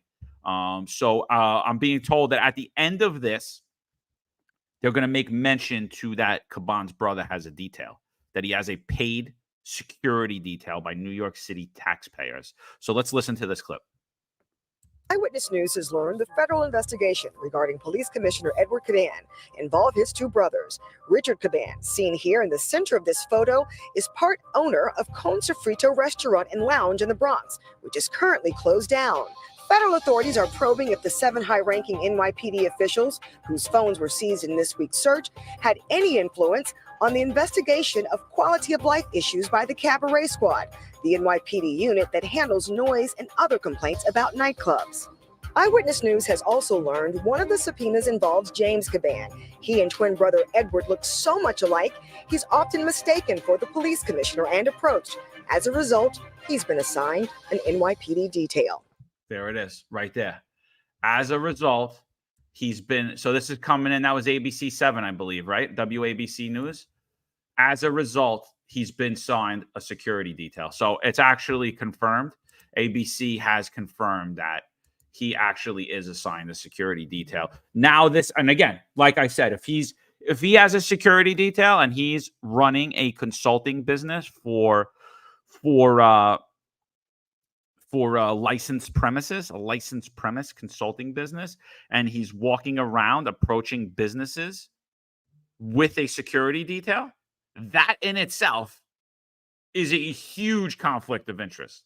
That is a complete shakedown. Like I say the word paid goons, the paid goons who are on here right now who are talking all this nonsense and smack, the paid goons that are constantly sending us threatening emails and coming from fake accounts and slandering us online, paid goons, that's exactly what this is. Oh, I just want to see your business grow. I don't want you to have any problems with the New York City Police Department as he has cops standing right behind him. I don't want you to see my brother's the police commissioner. I can take care of it. You get a summons, you call me. You have no problems. Right? What is that? It's called a shakedown. It's called racketeering. If that's what's going on, everybody involved should be arrested and terminated from the New York City Police Department. And my brother Joseph Richter, friend and listener to the podcast, I don't know if you got here late, but we kind of alluded to it. We spoke about this, but I'm going to get back to it for you. I like to hear you guys bring up if a cop were to have an allegation like this, they would have been modified. Had their gun and shield removed and removed from their position within the same day, why isn't that standard applied here? We definitely spoke about that. Absolutely, the commissioner at this point should step down on his own volition if he actually puts his people before himself and put others before himself. And that's what a good leader does by saying the good of the order of the police department. He would step down because of this investigation. And exactly what we're talking about before. There's a difference between an allegation investigation. Any good police officer out there, active or retired, if you're doing intrusive police work or any form of police work, you are going to get allegations in your career. It's a byproduct of doing police work, especially if you're active in your career and doing police. And I had many allegations, and I was not removed, suspended, or modified because of those allegations. But far different from an investigation of probe, especially of an outside entity, which is at the federal level. So I agree. If a police officer was part of this probe, that police officer would be definitely modified, if not suspended, which means they would have the removal of their firearms. Well, being that the police commissioner is in a civilian role, he cannot be modified. He would be suspended, which is equivalent to what we're saying by stepping down on his own volition because he has that authority, or Mayor Eric Adams stepping in and saying, okay, at this point, I'm going to remove him in light of this black cloud, and explain that once it all plays out, and being transparent with the public, explaining that the good order of the police department, good order of the city, and that once he could say, Mayor Eric Adams could say he's confident that he's innocent of any potential allegation, and once he's cleared, he will be back. But we did not hear that. What do we hear? Mayor Eric Adams tells his people, I thought it was the most ridiculous thing, John, do you remember? Mayor Eric Adams tells his people, I remind them to follow the law. I didn't know that you had to be reminded to follow the law. Not something I tell myself. I don't wake up today and say, you know what? Let me make sure I follow the law today. Let me go make sure I don't commit a crime today. Most ridiculous thing. Again, just bamboozling the public. He loves to play on words. Just total semantics. It's an absolute joke. Listen, we got about 1,600 people in here. If you guys could do me a favor, like and subscribe wherever you're watching or listening to this, and if you could please share it out, we would appreciate it. We're going to try to get to all your thoughts. We're talking about the possible protection racket scandal involving NYPD commissioner, his brother, and other top officials, as well as possibly elected officials and other New York City and New York State agencies. It's a sad day for New York City. Honestly, it's been a sad weekend. Just to the Hispanic organization, the NYPD's Hispanic organization, they're literally doubling down on their support of the commissioner. He's been obviously a good friend to them. They've had numerous promotions done through them. I think it's a bad look, honestly. I'm not saying not to support him in the background. I think you absolutely should. But publicly, until this plays out, you should not be publicly supporting. And then the fact that myself and Eric are being labeled as racists because we're calling this out is a joke. It's laughable. You guys know that. So that's why I don't even respond to those things. That's why it's not even worth the response. but it's going to be a black eye on your organization as well and on your members. And, you know, for those of you on the board who are close to the commissioner, I understand your support and you should support him in the background. But you're putting a black eye on your organization and on your members who may not feel the same as you. And I think it's a very bad, unprofessional look. So slander away. But it's ultimately you that are slandering your organization. You should. This is a time for reflection and leadership, not a time for distraction. You know, this is what this time is in history. Here's the nightlife mayor. Again, I just showed you. We just brought up 1,000 businesses were shut in New York City. 1,000. We had on the show last week, as right before Eric Adams about to burn the marijuana, he picks up the bag of marijuana and he sniffs it. If I could find it, I'll bring it back up for you. But here again, they're shutting down thousands of tax-paying businesses and closing jobs in New York City. And then this is the statement from the nightlife mayor. Thank you for joining us. My name is Jeffrey Garcia, and I'm the Executive Director of the Office of Nightlife at the Department of Small Business Services, SBS. I'm thrilled to be at Paragon today with Mayor Adams and nightlife lovers and advocates to unveil a new transformative citywide policy that has been years in the making. For those who don't know, the Office of Nightlife at SBS serves as a central point of contact among the nightlife industry, community, and city agencies. We help nightlife business start and grow New York City and work with countless agency partners to help New Yorkers party safely.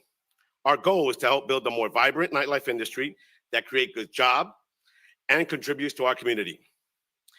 With just a few nights until New Year's Eve, one of the biggest party weekends of the year, we want to embrace the theme of leaving behind the old and ushering in the new. The bold new policy formed together between O&L and the NYPD to engage nightlife businesses in making our city more safe and end outdated enforcement practices that have unduly shut down dozens of nightlife businesses. With this plan, we will keep the heartbeat of New York City, our nightlife venues, vibrant throughout the 5 boroughs. Before we hear from Mayor Adams and other speakers, I would like to acknowledge that So again, more of the education, right? More of the we're going to educate, you know, we're not going to close businesses. Why is one industry being treated different than another industry? Or they both have potential deadly and disastrous effects on public safety. Well, I can tell you this, right? One thing is for sure. We had labeled this department, the New York City Police Department, right now as we speak, the party department, and it comes fruition right here. It's coming full circle. This absolutely is the party department. We hear the mayor, the police commissioner, Jerry Garcia here, or Jeffrey Garcia. I know who he is, by the way. And they're just promoting the parties. This is the party department. So our cup, our mug, our coffee cup, if you're going to drink it with us, you know what? It has the party department logo on it. This is exactly what you're seeing. This is the party department. I mean, when do we ever see a police department? Exactly. If you want to purchase, it's available on Printify. When do we ever see a police department that promotes parties? They're more concerned about promoting the parties. That's their equivalent. That's their correlation to business. This is an embarrassment right here. It is the party department. Welcome to New York City. Let's keep going with this. Yeah. So, and then here's Jeffrey Madry's statement about it as well. I just lost my place. Where am I? Here is Jeffrey Madry's statement about all this. And when you look back, it kind of raises eyebrows. When you look back at all this, it raises eyebrows. Here it goes. Oh,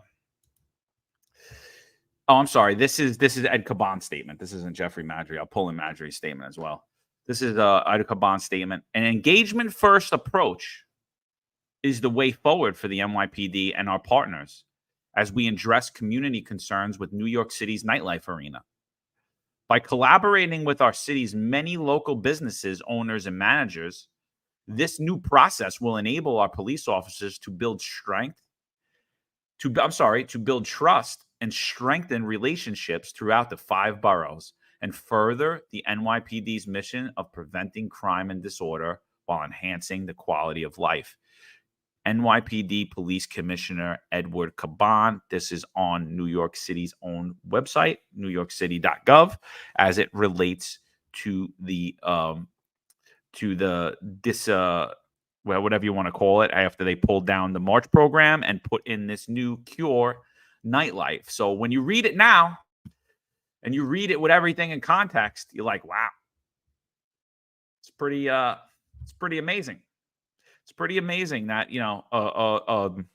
an organization that's there to provide public safety is talking about, no, we're going to further enhance and build relationships, while potentially his twin brother, who has a security detail, as it was confirmed on ABC 7, with cops, is potentially running a nightlife consulting business.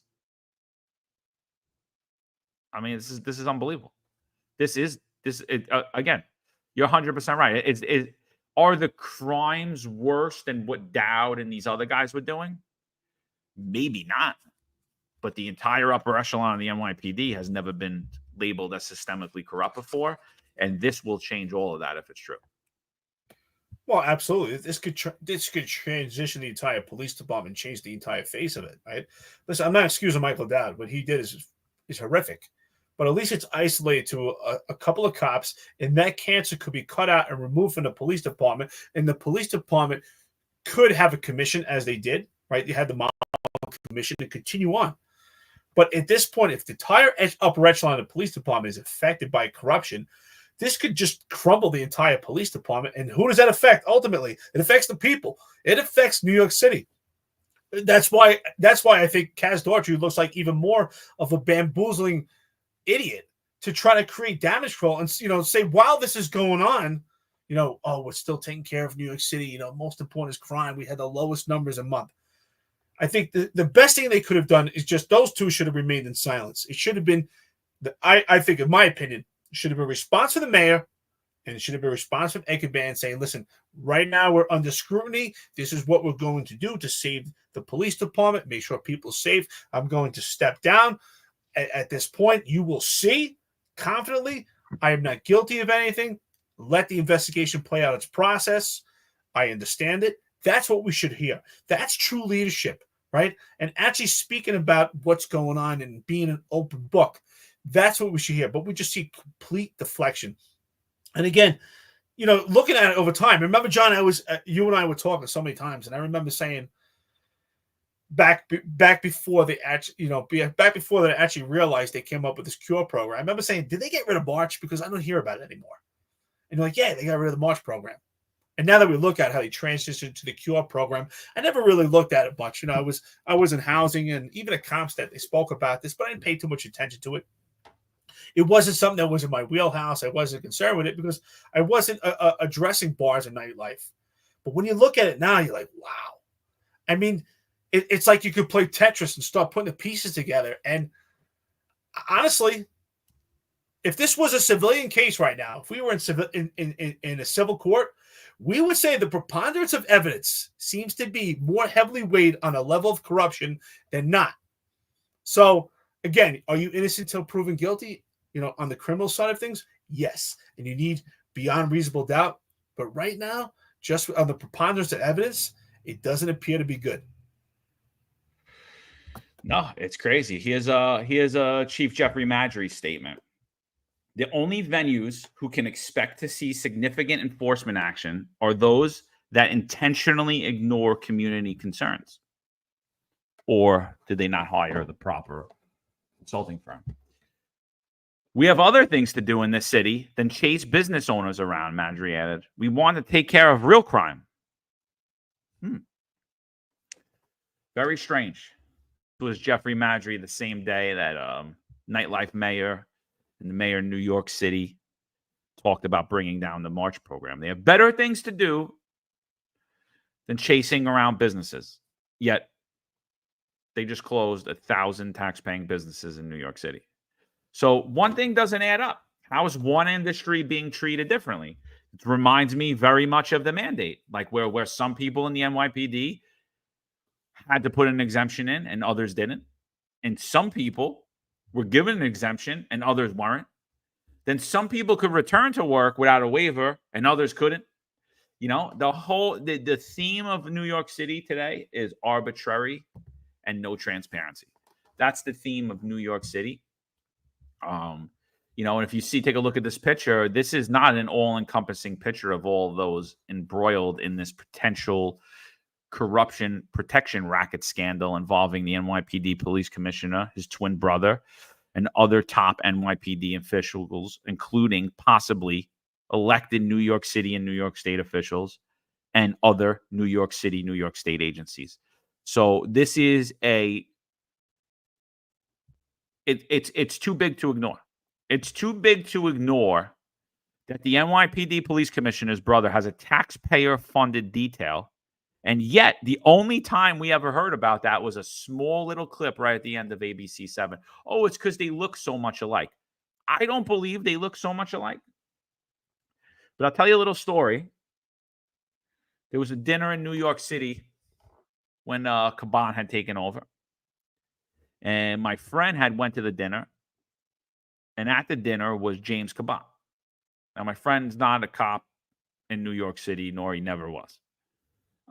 But he had went to the dinner, and he sees James Caban, who he thinks is Ed Caban, because he's sitting there with, elected officials and New York City detail and all these people. And he walks over to James Caban. He introduces himself, and he says, "How you doing, Commissioner?" All this stuff. They go back and forth. They talk. He's like, "I just wanted to introduce myself. I'm this, and that." And James Caban said, "Okay, yeah, nice to meet you." Shakes his hand. He leaves. He never told him that he wasn't the commissioner. He never told him that he wasn't the commissioner. And then when my friend found out, he was like mad. He's like, I was going to go over and I was going to say something, but, I just didn't think it was appropriate. And it was the time and the place. But he's like, it was real sleazy. I had a really sleazy feel after that, really.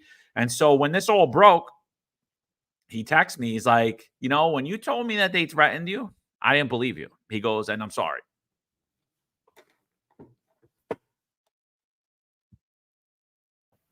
We talked earlier in the podcast. And I really feel this way. You don't get to pick and choose your family, right? You don't.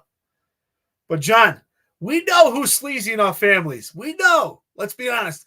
We know. I mean, we talk about the job like, that's the cousin that you're not going to bring around the police department. That's not the cousin you're going to invite over your house. So it's funny how we were never aware about this detail, right?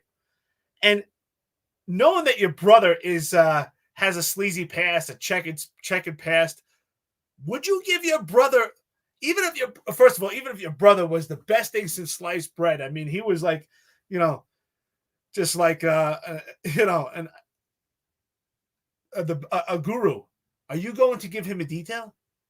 But your brother has a sketchy past, especially with the police department, and he gets a detail from the New York City Police Department. Just the face of alone, I think that's corrupt in itself. And I think the fact that no one ever spoke about it, and this is not something that ever came up at a press conference, and nobody ever spoke out about it. Those poor little 2-star chiefs, those poor little 1-star chiefs. I'm just a 1-star chief. What can I say? I'm just a 2-star chief. Again, I'm tired of everyone excusing people on this job because they're only a 1-star, they're only a 2-star, they're only a captain. What happened to fortitude? What happened to being men and having morality? You know who has morality? Our friends and listeners on this podcast right now that are speaking up against the machine. You and me, John. That's why we get these attacks. That's why we're no longer in the police department. Not because I'm the most complaint cop. Not because you didn't want to take the shot. Because we stood on moral principle. They wanted to emasculate the police department. They don't want people like us. They don't want the people like our friends and listeners on the podcast right now. They don't want people of integrity. They want people that lack integrity. They want useful idiots so that this administration can thrive. Let's be honest. If Mayor Eric Adams has any involvement of anything of criminality, he found himself useful idiots in this police department with Ed Caban and Jeffrey Madry and Kaz Daughtry and John Shell, and he will sure spill everything back to these useful idiots. Goes back to everything we've been saying. Yeah, no. And then, rumor is Ed Caban's going to be stepping down as early as today. What do you think, Eric? Is he going to step down today? Is he going to step down this week? Or is he going to wait this investigation out? Well, I mean, I know you put out. There's a rumor that he's supposed to step out today. I heard that as rumor early as today. As early as today. You're right. Yeah. As early as today. Now, I heard that rumor also. I think really what this is going to come down to is how everything plays out this week and what happens with Mayor Eric Adams. I find it hard pressed to believe that he doesn't step down by the end of the week. I mean, it would take. It just shows. Honestly, I think if he doesn't step down, I find it hard pressed that the Hispanic Society and the cops still support him because I think it's extremely selfish. I think that he should step down. I think that Mayor Eric Adams should actually remove him right now. But I think he will step down by the end of the week. But if he doesn't, to me, that just shows how selfish this administration is. It goes back to what we've been saying. I believe that this upper echelon is so self-serving, more self-serving than we've ever seen.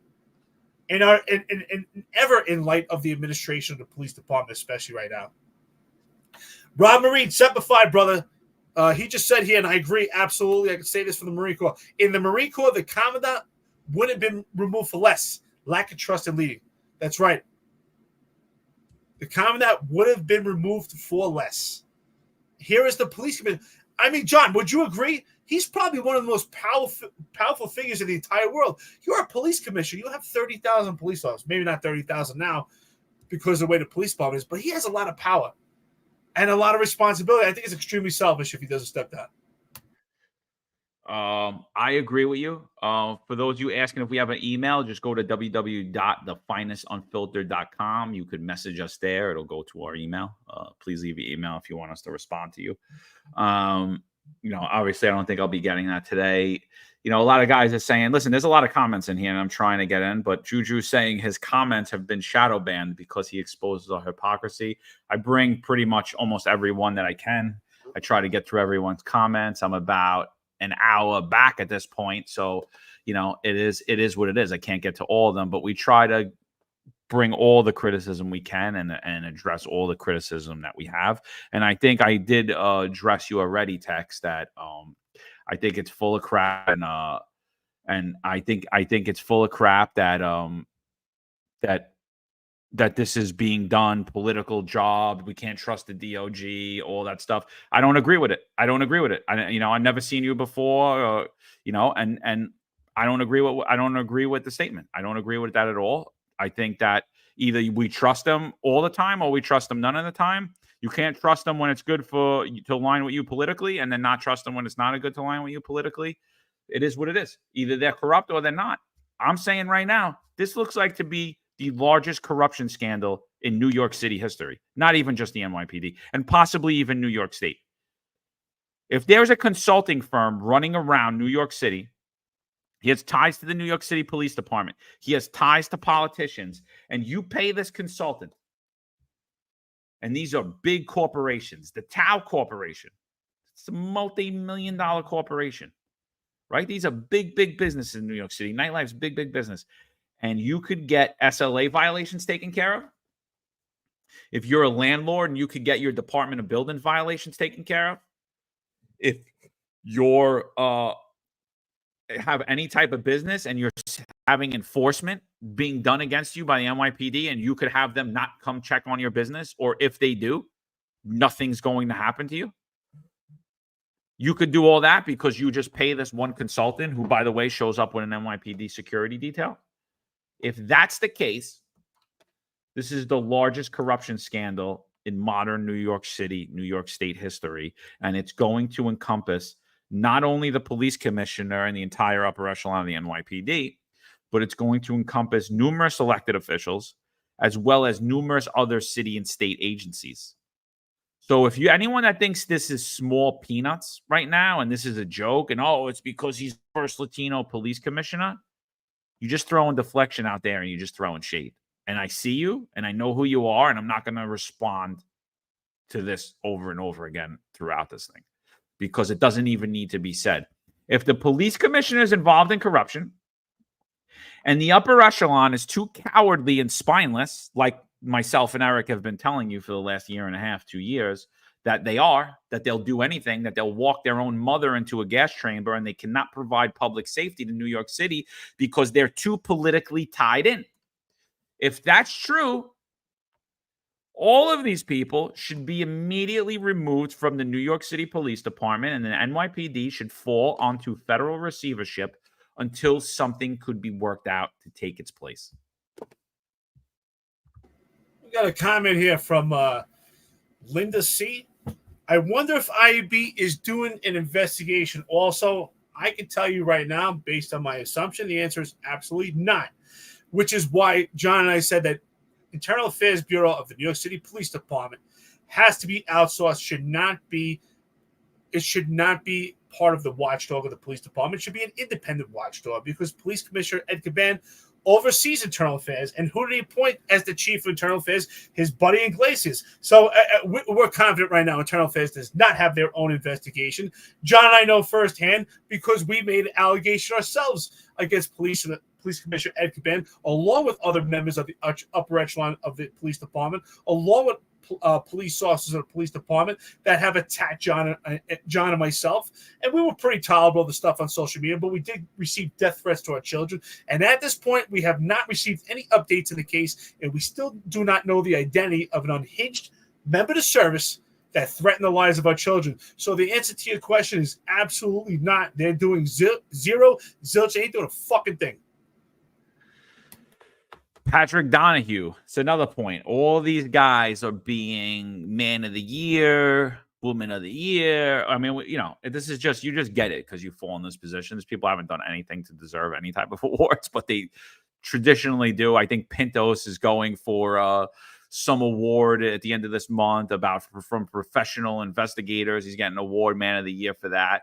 But Ed Caban, the DEA is honoring Ed Caban as the Man of the Year in a few weeks. The award is being shared with past president, who sadly wouldn't be honored, by Paul DiGiacomo for personal reasons. What should these organizations do? I mean, this is coming out. This allegation, this investigation. I mean, I personally think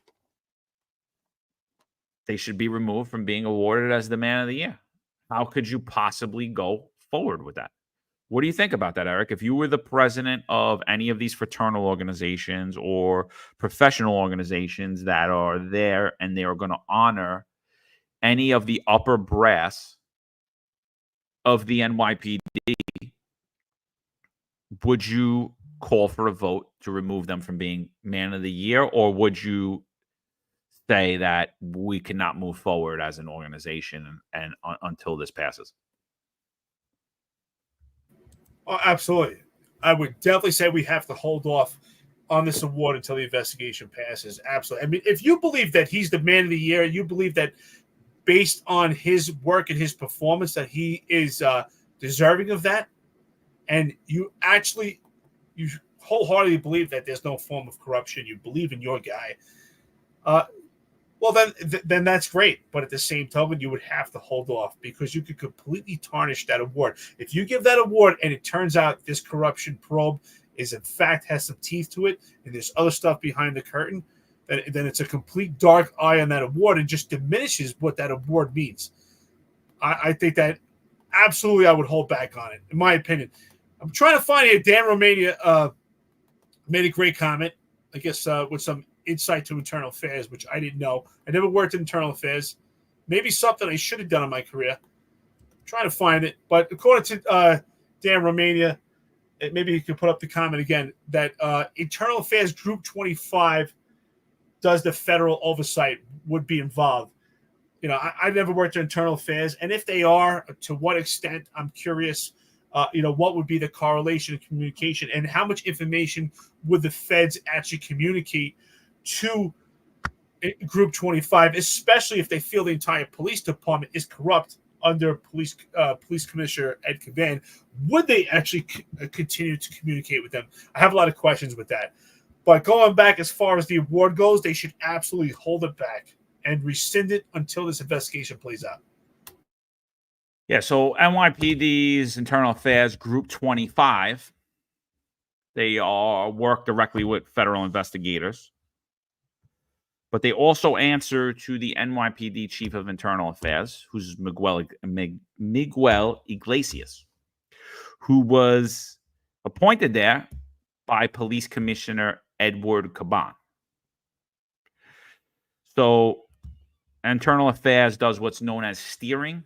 It's almost like their version of Comstat, where they bring in all the cases, all the high-profile cases, and they bring the investigators, and they go through the steps of what that case and has, right? All right, what are you doing? Make sure the investigative steps were followed. Make sure there's the allegations that they're not missing. Make sure that there's also subjects that aren't missing. And every now and then, maybe once a year, the police commissioner will be brought in to go over those top cases. I'm going to say right now that whole system, what we've seen, what I've come to realize, even in the past corruption scandal with that happened under Bill Bratton, which he was not involved in, but a lot of the people who were even investigating the case then and were investigating the other chiefs had a direct conflict of interest in the investigation. So I noticed then, and then further into when we started becoming attacked by this upper echelon of the NYPD and Eric Adams and the rest of the political class in New York City, I've come to realize that, you know what, the talks that the NYPD cannot police themselves properly are 100% accurate. And how could NYPD's Internal Affairs Bureau properly investigate this case when it's against the police commissioner and the entire upper echelon of the NYPD, including possibly their boss, the Chief of Internal Affairs, all of whom, by the way, we also filed an IAB complaint against, and we labeled a lot of this out in our complaint. And we said at the time, this is going to go nowhere because the NYPD's Internal Affairs Bureau cannot properly investigate high-ranking members of the NYPD and aren't going to investigate their boss. What they're going to do is work to disprove our claims. And since this is all came out, I'm still very curious what's going on with that investigation, my friend. So to Captain President Group 1, I'm hoping that you're going to go back and review your investigative steps and make sure that none were omitted. I'm hoping that you're going to go back and review the allegations and the subjects that we told you about and gave you irrefutable evidence about. And by the way, I emailed you all for a reason, because I said that I don't want anything omitted. So I hope that you go back and you review all of those things now, and you bring in all of the new details, because everything we told you was true. It is true. And if we find out, if we get some nonsense investigation back, we are going to come after you legally as well. And we're going to be calling for your arrest and your termination as well. Oh, absolutely. The allegations charged by John and myself in regards to our complaint, our allegations are very detailed. We were very thorough in our emails. We both agreed that communication by phone could easily be distorted and that we would not be afforded a proper investigation. And we knew we would not be afforded a proper investigation in light of the fact of the allegations of who we made the allegations towards when it came to this investigation. And it completely has showed in our complaint. It was completely distorted, even through email. We received numerous responses saying that they didn't understand certain things. We would provide information, and that information had to be provided several times because they acknowledged that certain things were missing. They were not making sense of the information that were provided. So it was just completely, it seemed to be intentional that it was a complete debacle. And I think the hopes were at some point that John and I would just give up. But obviously, you could see we were ambitious in our career. We're ambitious now. We're going to be ambitious with our complaint. So with that being said, I want to thank Dan Romania with your insight about internal affairs. Like I said, I don't have any experience with internal affairs. Looking back, sometimes I say I should have taken that opportunity. So for the police officers that are on the job, I think I think any rank, you should take that opportunity with internal affairs to get that insight of the police department and see it really from that different angle. I see conversation between Dan Romania and Marlon talking about which groups were involved. And I think that's a great question because Dan Romania is saying it would be group 25 and Marlon saying also it would be group 1. And I think it maybe would be both because I suspect, and again, it goes back to what I'm saying. If Police Commissioner Ed Caban, this investigation probes him, then we have to look at all the chiefs and we have to look at the captains, the commanders of precincts, especially the ones that have nightlife, because there would have to be a level of communication between Ed Caban and these commanders. It's virtually impossible for him in his busy schedule being in Qatar and Israel all over the place to actually just communicate with every commander directly if in fact this corruption probe is true. So again, every chief is infected. So how can internal affairs properly investigate this even if all these groups were involved, while Chief Iglesias, which I think has a cloud of suspicion on him as well? I no matter what, whether this is true or not, John, I just think this is such a huge dark cloud. Just the appearance of it alone is just infectious right now. I say to myself, could you imagine being a young police officer in the police department and you're seeing all this come out in the papers and all this perspective and you listen to the podcast and you're like, oh my God, what did I just get myself into? And you don't know at this point who you can trust. It must be a strange time. And I'm sure all the people that put in for details at One Police Plaza because they thought that was the home run, they're probably running for the hills right now as we speak. So, I'm also sitting here and I'm wondering, by the way, we got 1,982 people on here. If you guys could just do us a favor, subscribe. We're going to be talking about this as more details arise. We're looking to see if anything comes. We'll bring it to you right away. This and other things, what we always talk about. If you guys could subscribe, and if you're on social media, if you're on X or any of those platforms, wherever you're watching or listen to it, if you could share out, we'd appreciate it. We're trying to get to all your complaints. I'm not going to lie. I'm about an hour back on all of your comments and questions. We'll try to get to as many as we can, but I'm skimming through them as we do this. So we're talking about the possible protection racket scandal involving NYPD Commissioner Ed Caban, his brother, and other top NYPD officials, as well as talking about the rumors that this may encompass numerous elected officials, as well as other New York City and New York State agencies. So something that we're talking about right now is IB, the NYPD's internal investigations. Do they have the ability to properly police the NYPD? And a scandal such as this, if you call the NYPD, could they possibly investigate this and stop this from occurring and hold those accountable who are involved in a corruption, racketeering type racket? We both are saying absolutely not, they can't. We're both saying absolutely not, they can't. If they can't do it on a small allegation of their misusing police resources and talking and working with known criminals to come and threaten us and share our information in an attempt to shut this podcast down, then there's no way that they're going to be able to stop this investigation as it relates to possibly the NYPD police commissioner's twin brother, who has an NYPD paid taxpayer-funded detail of security while operating a nightclub consulting firm, going around and selling protection from the police and enforcement and fixing things for not only the police department, but other state and city agencies. Could the NYPD's Internal Affairs Bureau properly investigate that? So we already said no, but I'm going to say even worse than that. I'm going to say not only can they not properly investigate that and hold those accountable and actually uphold integrity in the New York City Police Department, they're actually working with and for these people to go after their critics and to silence those who are in the know and those who complain. How many complaints, Eric, do you think the NYPD's Internal Affairs Bureau has received in regards to this possible protection racket and other prior to this even being news? And what do you think they did about it? Brother, I love it, man. That's why I love you, because we're always thinking on the same page. At the same time, we're having conversations without talking. That's exactly what I was thinking. When this was going on, I said to myself, how many possible allegations were there from anonymous sources about this? Someone had to make a call.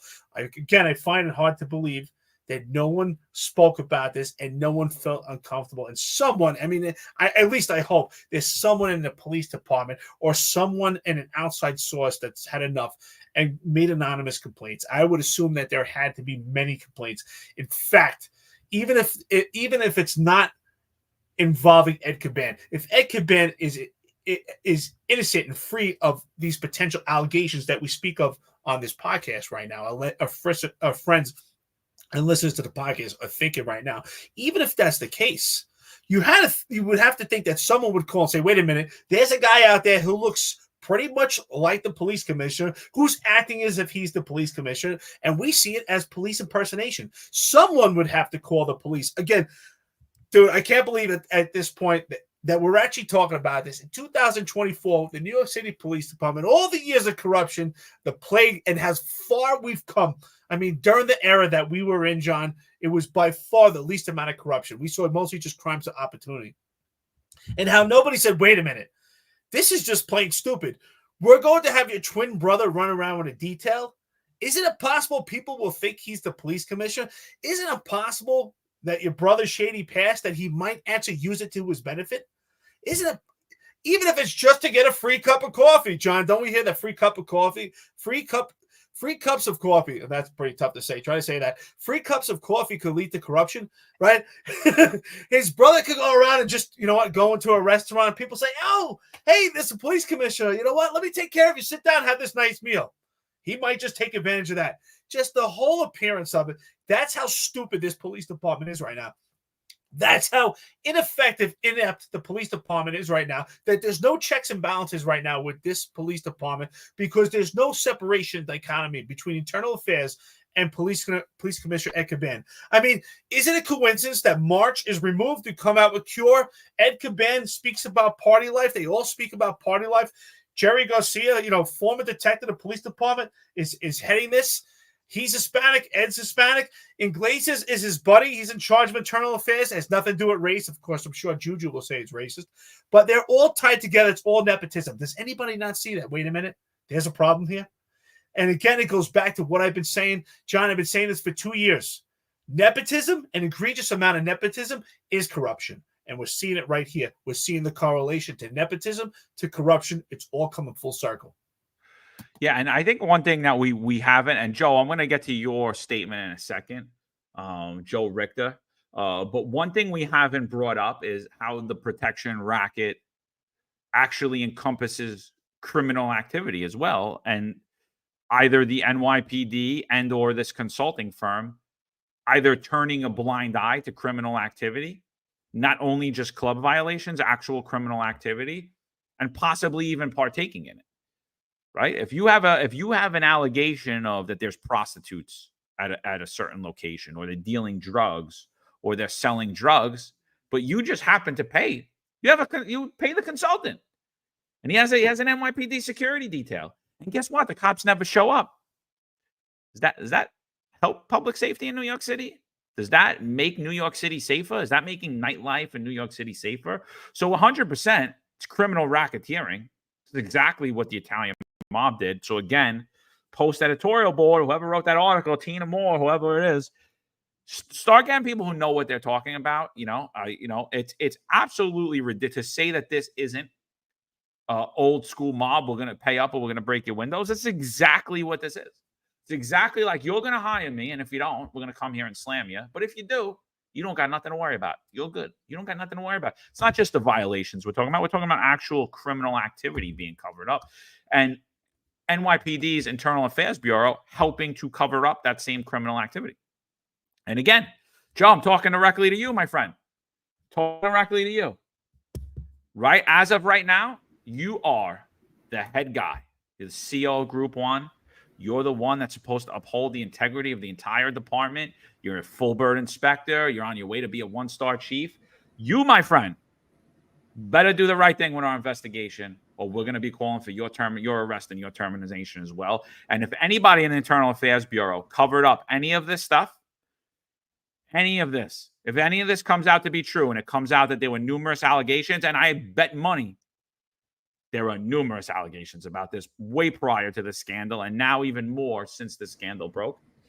If any of you are working to disprove the allegations and not to find the truth, you also should be arrested and removed from the New York City Police Department. You don't deserve the title of ever being called a New York City police officer. So Joe Richter brings up a solid point here. I'd like to hear you guys bring up if a cop were to have an allegation like this. They would have been modified, had their gun and shield removed, and removed from their position within the same day. Why isn't that standard applied here? Eric, do you want to go first and answer why you believe that standard isn't applied? And if you could just let the audience know what traditionally has happened when cops were involved in a corruption scandal. I gotta laugh. I know this is about almost 3 hours into it, but I spoke about it an hour and a half ago. Probably forgot. Well, I actually read that out and spoke about it, but I'll definitely go over it again. You remember or not? Yeah. But I'll definitely go over it again. Absolutely. It goes back to what we're saying here, brother. The standard should be a higher standard for police officers, but should be even further threshold for the upper echelon, especially in a leadership position. So the customarily of the police department tradition, and for the good order of the police department, is that if a police officer is involved in an investigation, particularly as a subject, sometimes even as a witness, but if they're involved in an investigation, if there's a subject, they'll be subjected to modification or even suspension. And the reason being is so that going forward, if they were going to do any police work, an arrest, or anything of a civil nature, so it's not tainted, God forbid, there is guilt. Of course, if they're innocent, they'll come back in a full duty operation. But so there's no issues with any future police work, because if someone's guilty, any police work that they have done can be tainted. But the same goes for a police commissioner. Obviously, he's in a civilian role. You cannot modify him because he's in a civilian role. There could be suspension. So what's equivalent to suspension is him stepping down. And I believe if he was to step down, that would show him putting others before he puts himself. That's what a good leader would do. But Mayor Eric Adams himself should have him removed at this point for the good order of the department, so that going forward, if he was to sign off on anything, if there is some guilt, there would be complete dismissal, whether he signs off on something criminally or even something internally with the police department. Listen, I also like at this point, Arbed always donates to the podcast, $9.99. Thank you so much for helping us out. He puts NYPD Caban A Club and the IA Pool Boys, Mafiosa Corruption, Razzmatazz, Big Fat Kaz, $9.99. Thank you so much for donating to the podcast. I appreciate it. Arbed always leaves money to the podcast. We appreciate it. John, what do you think about that and the assessment as far as a police commissioner stepping down because he's not subject to modification or suspension? So 100%, I agree with you that he's not subject because he is a civilian member. He's not subject to modification. However, John Schell, McCarthy, Raul Pintos, Jeffrey Madry, Robert Galt, they are uniform members of service. They should be immediately modified and removed from their assignments. Immediately. That's what happened in the last corruption scandal. I know that there's been a breakdown in how the NYPD handles discipline recently. But the reason that is, if you're involved in a corruption scandal, police officers are modified. And you could correct me if I'm wrong, but I also believe that if you're a civilian member, you would be suspended immediately and you would still be removed and moved elsewhere. You wouldn't still be functioning in your same capacity. But whatever, we don't need to get into whether they should be suspended or not. The thing is, they're removed their powers, right? Their authority, where they work is the real important thing, whether you're a uniform member or a civilian member. And the reason that's done is because, let's say there's an allegation of corruption and there's an investigation into that you're running a protection racket and working with known criminals to cover up crimes for money or not. whatever, doesn't even matter. It's still a crime, still illegal, whether you were taking money or not. Doesn't even matter at this point because this is an egregious form of corruption. Why that's done traditionally is that so that police officer, whatever rank they are, can't cause further harm to the citizens of New York City, can't cause further harm to public safety, can't do any further damage to smear the name of the New York City Police Department. Right now, you have people, and you saw their faces when I brought them up. You saw the life sucked out of them. It reminded me of the scene in Tombstone where Johnny Ringo, he's waiting for Wyatt Earp to walk up, and instead Doc Holliday walks up, and his face turns pale white, and Doc Holliday goes, "Why, Johnny Ringo? Looks like a ghost just walked over your grave." And that's exactly what their faces looked like right before they were about to go on Newsmax. Like, oh my God. All the life and energy was, and the tough guy and all the no one's going to do anything to us sucked right out of the body of John Schell and Kaz Daughtry. But so now you have people that are potentially embroiled in a corruption scandal, and they're still in charge of the largest police department in the world. They're still in charge of thousands and thousands of New York City police officers, and they could go far. They could go pretty far to continue to tarnish, if in fact it's true, to continue to tarnish the NYPD and actually bring more cops down with them. So I think when you're in the upper echelon, 100% NYPD police commissioner should step down. But I also think that John Schell and all of the uniforms should be immediately stripped of their gun and shield and be modified and removed from their assignment, as well as the civilians, Kaz Daughtry and Tariq Shepard, if they're involved, they should be immediately pulled from their assignment and put into a modified assignment.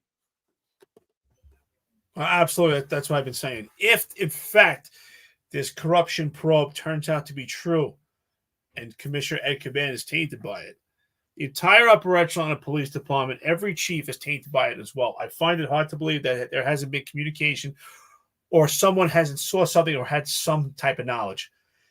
There's not that many chiefs on this job, and it goes back to what we've been saying, and this is the theme. There's 25 chiefs. If 5 of them are bad, how many bad chiefs you have? 25. If 20 stand by and say nothing, that's cowardice, and they've given up the oath that they've taken, that if you see any form of level of corruption, you're supposed to report it. That's what we do. Not only do we police the public, but we're supposed to police ourselves. Now, Joe Curry makes a great comment because it comes full circle to what we've been saying on this podcast today. Now my trust in cops is close to zero. And that's what I've been saying. Joe Curry didn't say my trust in leadership. He said my trust in cops. And that's who bears the responsibility, accountability, and liability for corruption, any mistake with the police department, especially the leadership, is the cops, the boots on the ground. They're the ones that are ultimately going to suffer the most liability. It's going to be extremely damaging for the cops. And it's damaging for the cops right now. Because even if Ed Caban is innocent, and it's sad, but this is the reality. It's almost like when someone gets a rape allegation. It's a horrible allegation to get. Because even if that person is found innocent, there's always going to be some people saying, thinking a shadow of doubt, or unfortunately, there's still some newspaper out there publishing that you had some form of rape allegation. And it's horrible, especially if someone's innocent. And it's the same thing here. Even if he's completely innocent, there are still going to be people in the public that have a disdain for the cops, and this is what they're going to remember. And they're not going to care about the truth. They're not going to, because if they did, then the 50A would be corrected. Then people like myself that have civilian complaints that were substantiated, that were overturned and exonerated in a trial, then that would reflect on the 50A. But people don't care about the outcome. They just care about the story. And that's what the story paints right now. Yeah, this is a sad day for the New York City Police Department and for New York City. This is not a moment of celebration, I don't think, for anybody, even us, even though these individuals, all of who we named and all who are caught up in this scandal have came directly after myself, Eric. So I'm not celebrating this at all. Eric's not celebrating this at all. We think this is a real blight on the New York City Police Department. But yeah, they should actually, not only should Eric Adams have them removed, he should possibly step down himself. What do you think about Eric Adams? Whether he's involved in this or not, Eric, what do you think his liability is? And if obviously if he's involved in it, he should be locked up and go to jail. But if he isn't involved in it, what do you think that just happens under his watch? If he's not responsible for any criminal activity, well, it just shows his poor decision making, because he ultimately appointed Ed Caban as the commissioner of the police department. It shows that he was not properly vetted and that this position was not taken seriously. And it would say that he's a DEI hire. That's what it would say. It would say that he has not been, this argument, is he a DEI hire or is he deserving of this position? I mean, of course, we'll hear racist comments about that, and I could care less. But the reality is, at this point, his presence alone, he has been the most insignificant police commissioner that we've seen. So it would be a fault on the mayor, as we see. And most of his appointments have been completely horrible decisions. He's had numerous aides that have been involved in scandals. He's had numerous people in his circle that have sexual allegations that have costed the city so much money in taxpayer-funded attorneys. I mean, look, we have Randy Maestro in town from New Jersey, not here by coincidence, selected to represent Eric Adams' people for all these allegations that they have at this point. So that's why I say it's also important that we look at just pure stupidity. I mean, here we have, John, look at this. We have a police commissioner who is so insignificant that half the time we have no idea where he is. And half the time he's not even in New York State. He's not even in New York City. He's in Qatar. He's in other places. He's in Florida. He's in Dominican Republic. And at the same time, and think about how stupid this is, right? At the same time, we have his twin brother with a detail running around New York City who looks exactly like him, who could easily say, hey, I'm the police commissioner. And who's going to question it? Because his brother is not even anywhere to be found. So just the appearance of that alone, I can't believe that nobody said, wait a minute, this is a bad idea. But no, nothing doesn't surprise me from this administration. Look what they're capable of. They're capable of attacking the media, attacking podcasters, attacking journalists. I mean, they do it right now. It's absolutely ridiculous. Nothing, at this point, I said to you months ago, I was like, man, what is this administration capable of? And at this point, who knows? So, all right, everybody, we got 2,119 people on here. We appreciate it. For all those who are just tuning in, we're talking about a possible protection racket scandal involving NYPD commissioner, his twin brother, known criminals, top-ranking NYPD officials, and possibly other New York City agencies, New York City and state agencies and politicians. Dan Romania says, John, do you believe it's possible New York State AG Tish James could be involved as well, giving her close ties with Adams and her patronizing at Con Sofrito? Dan, unfortunately, the New York State AG should have been overseeing all of this, including the complaint that myself and Eric made, including the unhinged social media antics of John Schell and Kaz Daughtry, the very questionable tactics and moves by New York City Mayor Eric Adams and his appointed when it relates to these migrant contracts and all these other things. So she has not yet put a statement out. Governor Kathy Hochul has not yet put a statement out. I would not be shocked if later on we find out that their phones were also removed and they are part of a larger scandal. Tish James is very well brought into the mix with all of these people. She's associated with all of them at nightclubs, including the brother. I do believe, unfortunately, I believe that I've said it before. I believe New York City is now systemically corrupt from the top. And unfortunately, I think New York State is as well. So I won't be shocked. I won't be shocked if Tish James gets caught up in all of this. You know, and that's a great point. She was out there. She was patronizing it, hanging out with all these people. There's plenty of photos of that going around. Not just at Con Sofritos, at a million different restaurants and places that Eric Adams, he's the nightlife mayor. So, yeah, I do think that we're going to see some politicians being involved in this scandal as well before this is all said and done. What do you think about that, Eric? There's no shadow of doubt that if this involves the police department and Mayor Eric Adams, that this is extending its way up to Governor Kathy Hochul and also including Tish James. I mean, listen, we've seen the pictures of her, you know, hobnobbing with these people, with felons. Jimmy Rodriguez, taking pictures with Jimmy Rodriguez at Con Sofrito. We see her at different restaurants. What do they say? You know, look at your circle of friends and you get an idea who someone is. So, again, it's not a coincidence that they happen to go to one restaurant. It could happen, right? You go to one location, it happens to be occupied by felons or has a checkered past that you have no knowledge of. But I find that hard to believe, especially when you're the state attorney general. It's far different, you know,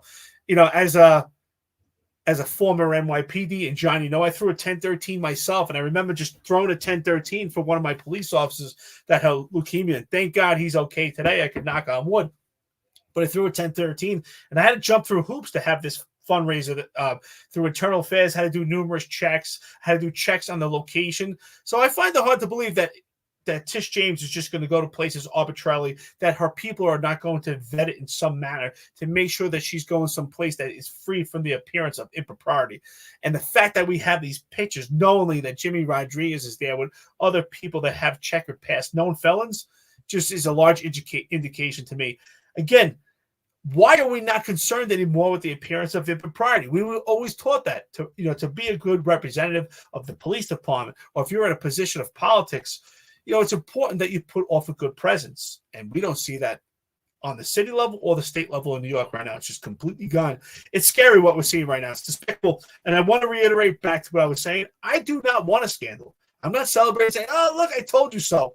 What I want is a good government in New York State so that we have a healthy environment for our New York City police officers and a great place for people to thrive on the streets of New York City and ultimately the state. But I have no confidence in it right now. I mean, we're throwing darts at here. They're all over the place. It's something has to stick, or it might stick. Yeah, I mean, it's listen, I think if what's going on is going on, you know, YouTube user, I think you are mistaken, delusional. Nothing will happen. The job always wins. I commend the effort, but nothing will happen. Sorry. I mean, you know, it's a defeatist attitude. Then it's like, why do anything? Oh, New York's completely corrupt. The NYPD is completely corrupt. And it's unfortunately, it's people like you, my friend, that allow corruption to fester. It's that apathetic approach to things that allow things to get as bad as we're seeing them get. It's things like that that allow people to have their lives tarnished for absolutely no reason. So I'm going to say right now, that is an apathetic spirit, my friend. I wholeheartedly disagree with you. And if it was for people like you, we would probably all be speaking German right now. And Eric wouldn't be here. Actually, I probably wouldn't be here either because they didn't like Italians either. So, but JJSSS says, remember when Rez ordered his guys to go up on a wire on Tina Moore's detective boyfriend to see if he was her source? I'm not too familiar with the case, but I know she did have a lawsuit against the NYPD for First Amendment violations, and she won. So, and that's completely horrific. You know, that's show me the man, I'll show you the crime. So if Resnick did that, it just shows you when things go bad. And again, he was in charge of that entire corruption scandal that broke out with two real estate developers under the de Blasio administration. But he and his head of criminal investigations at the time knew all the people that were involved. So to me, I'm like, it's a huge conflict of interest. You can't really properly investigate this. And that's when I first started to say, like, you can't do this. Rob Marine asked, can we call into the show soon? We're working on things, you know, we're rapidly expanding. I mean, obviously it's getting bigger and bigger. unfortunately, we're still working on getting sponsors and things. We'll bring that in eventually, but we need more people with us. But we're only bringing on people that we trust, and this is a large undertaking. Because obviously we'd have to screen calls and do things of that nature, but we're going to continuously evolve. We are going to be headed towards some subscriber content coming out. That's going to be on Patreon. We haven't unreleased that yet, but we're getting there. What do you think? What do you think about that, Eric? If IB did that, Tina Moore had a boyfriend who's an NYPD detective, and IB just wiretaps his phone to see if that's her source for info. Well, it's no surprise, right? It just shows the indication of what we've been saying, that internal affairs can no longer be trusted to be an internal investigation and properly police themselves. We can no longer trust them. And we see, we're highlighting right now, it must be outsourced. It should be an independent watchdog, just like CCRB. CCRB should not be an independent watchdog. We need police perspective for that. But internal affairs to investigate potential crimes, misconduct, police corruption should be outsourced. Again, what is that reflective of? You know what that reminds me of? I wouldn't be surprised if our phones were tapped to see if information was being leaked to us from the police department because of our criticism and our opinions and our perspective. I mean, Viral News kind of alluded to it yesterday. John, you had put out a comment, and immediately what did he say? I'm going to contact Internal Affairs so that they can see what cops are giving you information. For some reason, they're led to believe that John and I are getting confidential information from anonymous sources of the police department. That's actually furthest from the truth, because we would never put police officers in that precarious position to put their jobs to put their jobs in harm's way. John and I say all the time, listen, if you're an active member of the service, use a fake name when you watch this podcast. We understand there's a gag order right now. We understand you're under scrutiny. We think it's completely wrong, but we want to protect you. We'd never release a source of information if we speak to someone just in confidence. But we're not getting information that people are not privy to. That's absolutely ridiculous. But to me, that was an indication that our phones could be tapped. I would not be surprised. It's completely wrong. On a side note, I just want to say thank you to Driver's Seat, who donated $10 to the podcast. His comment reads, Adams has always been about himself. He stepped into that position to help himself. Adams wants to be the king. Absolutely wants to be a monarch. He does not want to be serving the public. He wants them to serve him. Yeah. Ron Layson says, in order to make a duty status change, the job would have to have detailed knowledge of the investigation, which I don't know they do if the FBI is not working in conjunction with IAB. Yeah, I'm going to disagree with you, Ron. Again, this is a serious allegation. The allegation coming out in the newspaper alone, coupled with the fact that the feds have probable cause to take their phones, I'm going to say that's all you really need there. The allegation of impropriety is enough that all of these men should be labeled right now as a danger to public safety in New York City. They should all be labeled as possible corrupt, dirty cops. Until it comes out, that's unfortunately what it is. That is the motto for the police department, right? What do we say? What do we say about civilians? They're innocent until proven guilty. But what about cops? You're guilty until proven innocent. If it holds true for the rank and file, it should hold true for the upper echelon. And again, I think that they should have the utmost integrity. And what we're seeing is they have less integrity than the rank and file. Because let's face it, if this was a rank and file of the member right now, they'd more than likely, possibly at this point, they would 100% be modified with their gun. They possibly even be suspended. And if the job even had this much, they would terminate them on the spot. So I'm gonna disagree with that. Linda C says an integrity test should be instituted by the New York City Police Department, by IAB, to see who's honest and who's crooked. Again, Linda, I agree with you. And IAB does do integrity tests, but they do it on the lower ranking cops. And unfortunately, Internal Affairs does not have the ability to properly investigate the upper echelon of the NYPD, and they are also politically motivated. So their integrity tests will go towards lower ranking members. I think that they're a good thing. I don't think it helps what's going here. I think this is too big to investigate. How I feel this. I don't know your thoughts around that, Eric. Well, I want to address that. There's quite a few trolls on this on the podcast live today. but that's a good thing. I think it's actually a good thing because the listeners and friends of the podcast, what you're doing right now is you're speaking the truth. You're giving an actual assessment. And these trolls, their ideology is just to create deflection and distract us from actually speaking out the truth. They want to tell lies about what's going on while we're speaking out the truth about them. So it's important to have these trolls because all you have to do is just test their logic. And their logic doesn't make any sense. I think when you actually look at it, we're giving an actual assessment because John and myself and our friends and listeners on the podcast right now, you care. You care about the city. You care about the police department. You want a good image. You want this to properly play out. We're actually, I got to be honest, if it turns out that Ed Caban is free from everything and there's no corruption going on in the police department, I would be happy. I would say, thank God that the police department is not corrupt. Do we still have issues? Yes, we have an inept, inadequate police department running the police department right now, but that's separate from corruption. I would be happy. I don't want a corrupted police department because it affects the rank and file, which I care about, and I do care about leadership. I want a good leadership in the police department. This leadership is ineffective. I want an overhaul of the leadership that we have right now, but I don't want a corrupt police department. That affects everybody. It affects the public. You know, I still have family in New York, and so does John. We want a good New York City. So we want what's best for them. But the trolls, they don't want what's good for New York. They don't want what's good for the cops. They want what's good for themselves, and they're just trying to deflect from stuff that they're doing themselves. And that's what makes it more indicative that there must be going on here. Because why are people so afraid of criticism? You know, it was told to me several times before, you know what? There has to be more than people just concerned about what you're saying than attacking their egos. There must be something going on behind the curtain. And you know what? It's sure and sure the more that we speak, John, it seems to be that's what's going on. Absolutely. So 2,200 people in here. We appreciate all of you. For those of you that tuning in, we're talking about a possible corruption protection racket scheme involving the NYPD police commissioner, his twin brother, numerous high-ranking NYPD officials, and possibly even politicians and other New York State and New York City agencies. So It's Brooklyn Ski says, are RICO charges possible?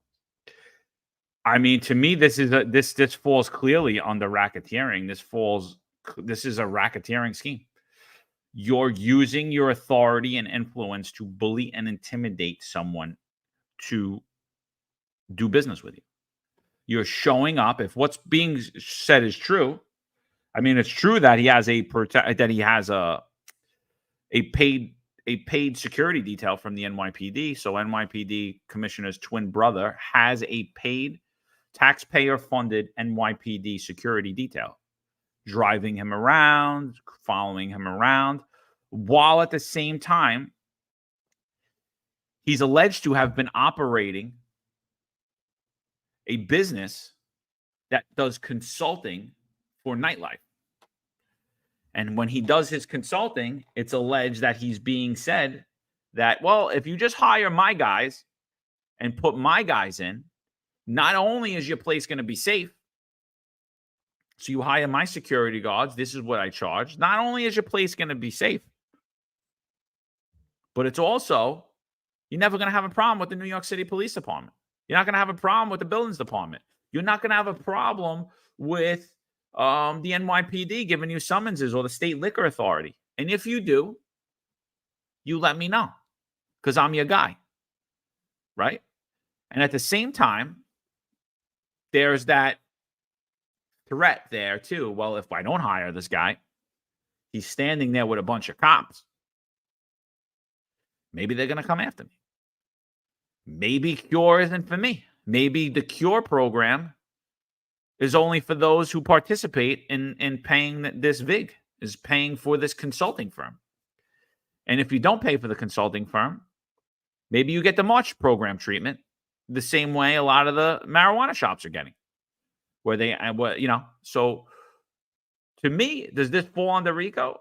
Absolutely. This is old school mafia style tactics. If this is true, and Eric, I'm just going to say one more thing. If it's not true, I'll be happy for Police Commissioner Ed Caban, but I still say he has zero integrity for what has happened during this podcast, and I still think he needs to be removed from the New York City Police Department.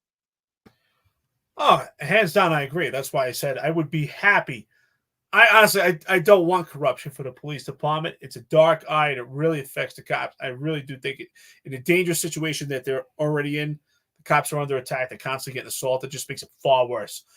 That's a separate note. Absolutely. I still think that he's inept. I think he's the most insignificant police commissioner. I think he needs to be removed anyway, just for the cloud that's been over this podcast. Absolutely. I agree. Along with other members of the police department at the upper echelon. I think it's completely inept and inadequate. That's the failure of leadership. We've been speaking about that 2 years. But as far as this corruption goes, it's just disgusting. Honestly, it's dirty. It's disgusting. It's slimy. It's sleazy. It's skeezy. And I hope that it's not true.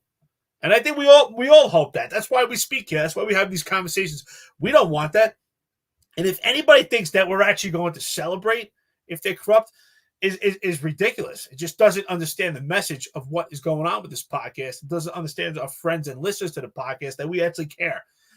There's another comment. I want to thank Arbad. Again, you already donated $9.99 to the podcast. Another $19.99. Thank you so much. We really appreciate it, sir. You guys have strong morals and integrity. Please buy a cup of coffee and pick up a barista job application for the Juju desk. I appreciate it. Listen, thank you so much for taking care of us here and being so kind and generous. We appreciate it. Listen to the friends of the podcast. Everybody's important. Your comments are really important. It really helps the podcast to keep going. You bring up some great points here. It's great. It's great stuff. Ron Laser puts, if the FBI releases information to the job from the investigation, change in duty status may be warranted while the investigation plays out. That's what we've been saying. Absolutely. Change in duty status is important for the good order of the police department. Nighthawk says you need a whole other police department to watch the police department and another police department to watch them, all much oversight because of the corruption. And like that's what the state attorney general's office is for. And like that's the problem here. Like that's a major problem right now. If she is embroiled in this corruption scandal,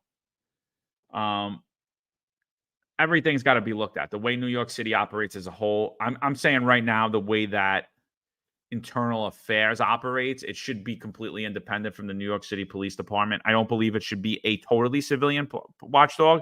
I think it should be an independent watchdog made up of people with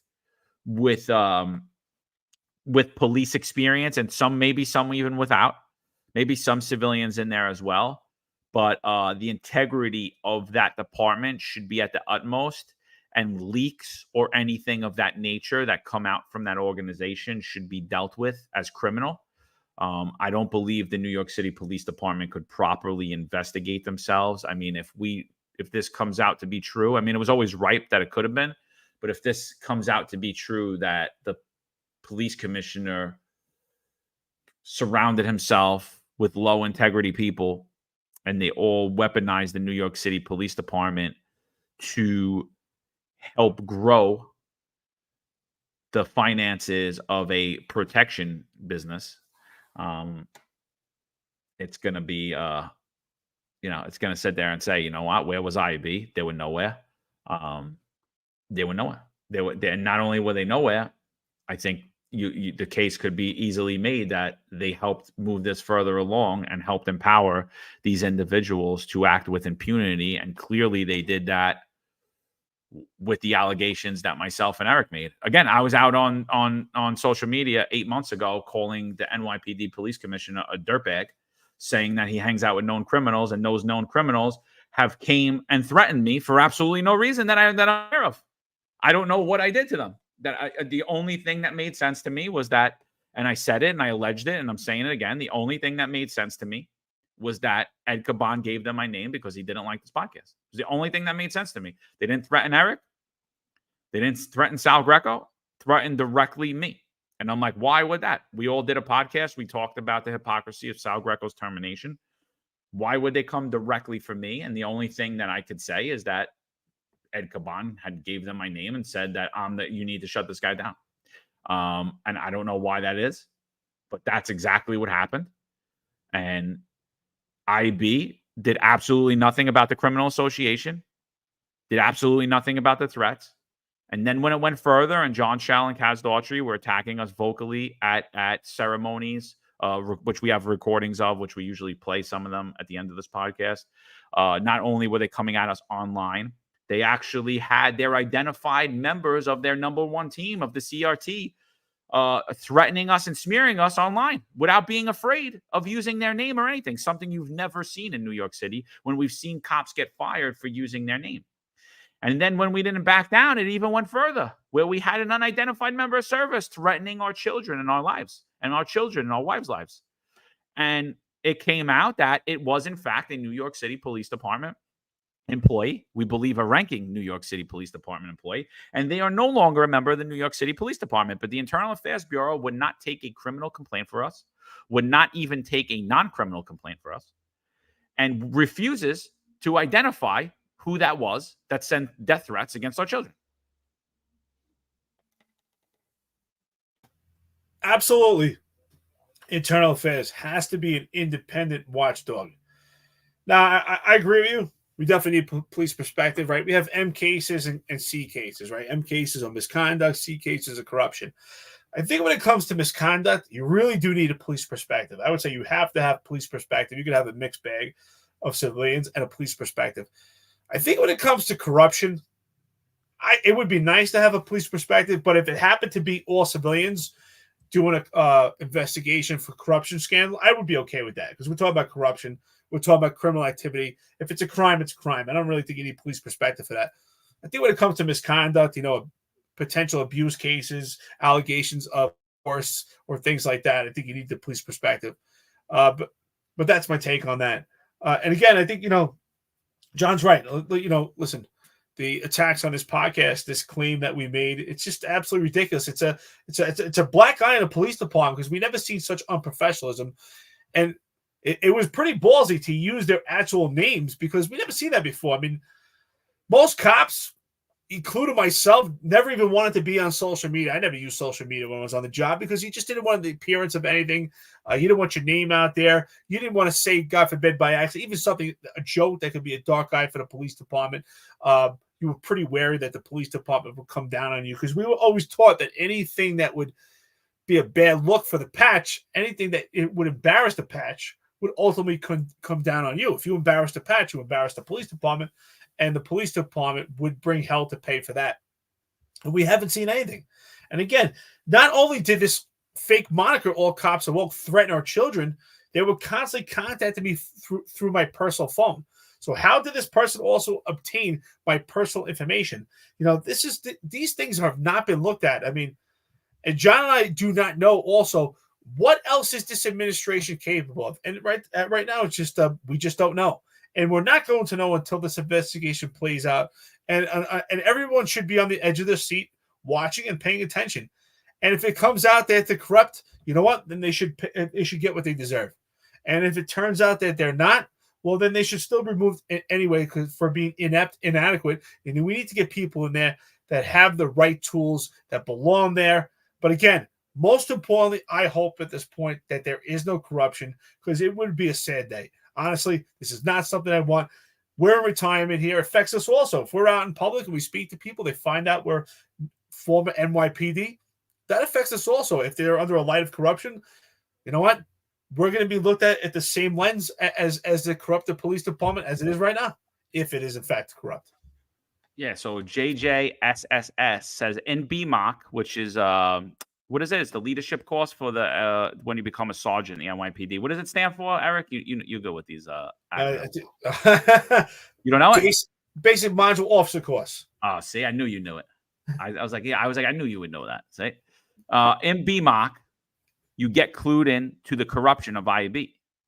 They told us they have an admin judge that will sign any phone subpoenas they put in front of him. It's pretty relevant, when to bring that up, and something to talk about here is like how IB could be weaponized to come after you politically. That was something that happened with Sal Greco, where Sal Greco was accused of criminally associating with Roger Stone, and who was arrested, convicted, but then he was pardoned by the 45th president of the United States, Donald Trump. So he got charged with criminal association, doing security, whatever. And what IB did was say that Sal was involved in narcotics, even though they had no proof to say why he was involved in narcotics. And the reason they did that is you cannot get a subpoena for a phone tap for just merely criminal association. So they needed something else to get his phone and his bank records and all that thing. So they said that he was involved in narcotics, even though there was no proof of that, nor did they have an allegation of that. That, my friends, is called perjury. That, my friends, is a lie. That is a dirty tactic. Whoever's lying about you and swearing to get a subpoena for your phone or a warrant for your house, it's called perjury. You should be arrested and removed from the New York City Police Department. No, integrity is a tough thing. Integrity is hard. Got to have it sometimes, you know. And all of yous on here that's saying, oh, I don't care. I ran. I left the police department. I didn't run. I didn't run. While you all offered up your wife and your children to the New York City Police Department and to Eric Adams, and you offered up your own body and took a knee, I said there were some things I wasn't willing to do. And you all turned a blind eye to it. And same goes for Marlon Bethel, too, who lost his job. He took it even further than I did. I just said, you know what? I'm retiring. Marlon said, no, I'm going to fight this. And they terminated him. Right? So I didn't run. I stood in integrity. You, my friend, took a knee. And by the way, YouTube user, I know exactly who you are. And you, my friend, have a guilty conscience too. And that's why you hate this podcast so much. And that's why you're solely obsessed with me, is because we got a lot of trolls on here as well, because I called out the lack of integrity in the New York City Police Department when it related to the mandate, when people gave fake cards and they were rewarded by keeping their career. They were rewarded by not being investigated. They were rewarded. But people like myself who said, I'm not going to do this and submitted a religious exemption were denied and forced from our career. People like Marlon Bethel who said, I'm not going to do this, were terminated. New York City kept liars like yourself. So I'll be up in New York City at the end of the month. And if you got a problem with me, you could come address those concerns. I'm going to give the location and the date of where I'll be at what times. I'm doing a couple of speaking events. You're more than welcome to come. I'll answer any questions that you have. Yeah, I'd like to give a shout out to Marlon Bethel. You know, friend to the podcast, great guy. Unfortunately, terminated by the police department, just completely discarded, just as we've been talking about. Good members of the police. Well, here's a detective that had the ability, was an investigator, intelligent. We got to know Marlon well, a friend of the podcast. So he's on social media. I think it's Marlon Bethel at Fire Detective. Check him out. Support him. He needs to be vindicated, reinstated, and compensated for his loss with the police department. And it's not only his loss, it's the loss of the police department. The police department lost a good investigator like they lost other good police officers that should still be employed by the NYPD. It's a shame. It's a farce. It's just disgusting. I mean, this is the version that we have in the police department right now, under a cloud of suspicion. But yet, let's think about the vision of the police department prior to COVID. We had a far better vision. I mean, things really started to change in 2018 with the politics under Mayor Bill de Blasio. But before that, let's look at like the 2016, 2017 police department. Even under former Mayor Bill de Blasio, it was a far better police department than it is right now. We saw it slowly deteriorate, and just in my opinion, Mayor Eric Adams just came and just detonated it and just completely just let off a grenade. And this is where we're at right now with the police department. So Marlon, I salute you, brother. I wish you well, and I hope everybody else supports him also. We've seen so much support for Ed Caban. Let's support Marlon Bethel. Let's support Juan Perez. Let's support people that you show them that you care. People that actually can't, that people that can't benefit you. And that's what I see by the Hispanic Society. They see that Ed Caban can benefit them, and which is why I believe they love him so much. I'm sure he's a good guy, and I don't know about good guy. Let me not say good guy until this plays out. But from what I hear, he sounds like a nice guy. He likes to party, have fun. But again, that's another problem with the police department, is this nice guy syndrome. And we have to look and be honest and give a fair assessment. So let's support our police officers that have been discarded. So Mike Freed, what's up, Mike? I hope all's well, brother. He asked the question, when did this person get fired? How did you find out? And how could they not tell you who it was? So Mike's talking about the NYPD supervisor who threatened the lives of myself, Eric, our children, and our wives, which more important than us. I mean, we weren't afraid of him, but like to threaten the lives of our children, this is an act of NYPD supervisor that did that. So we filed a complaint to IAB, Mike, and then the IAB investigator had called us and said, I got some good news.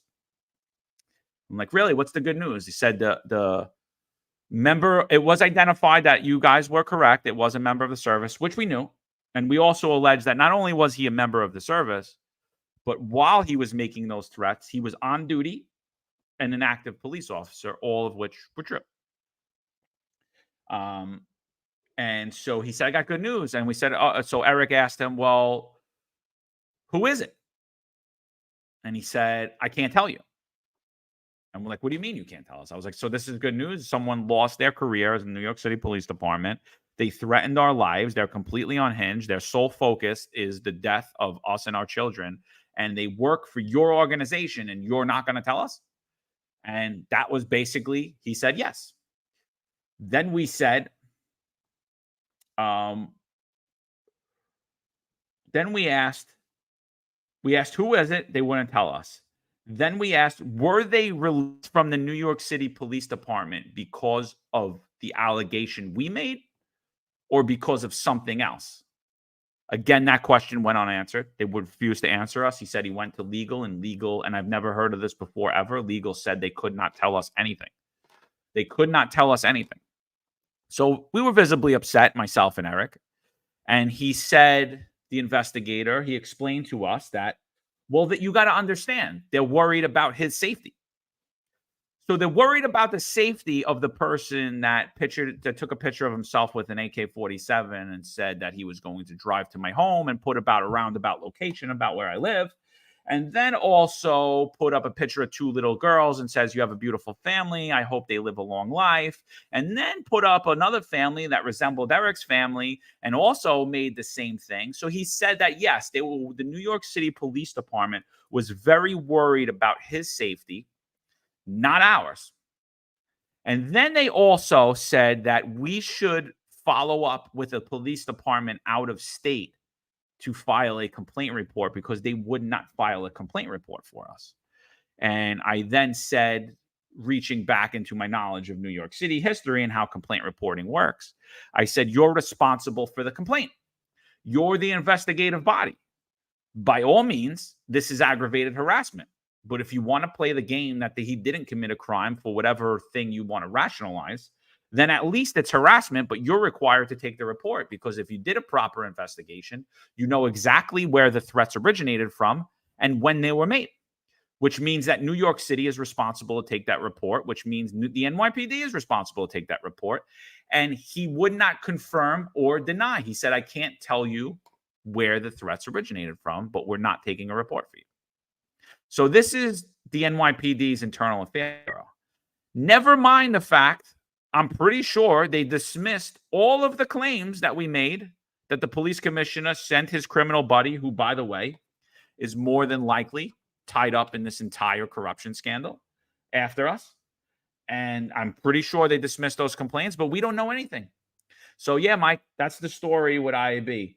Juan Perez is a free man, ladies and gentlemen. So thank you guys all for your support. Juan, we thank you.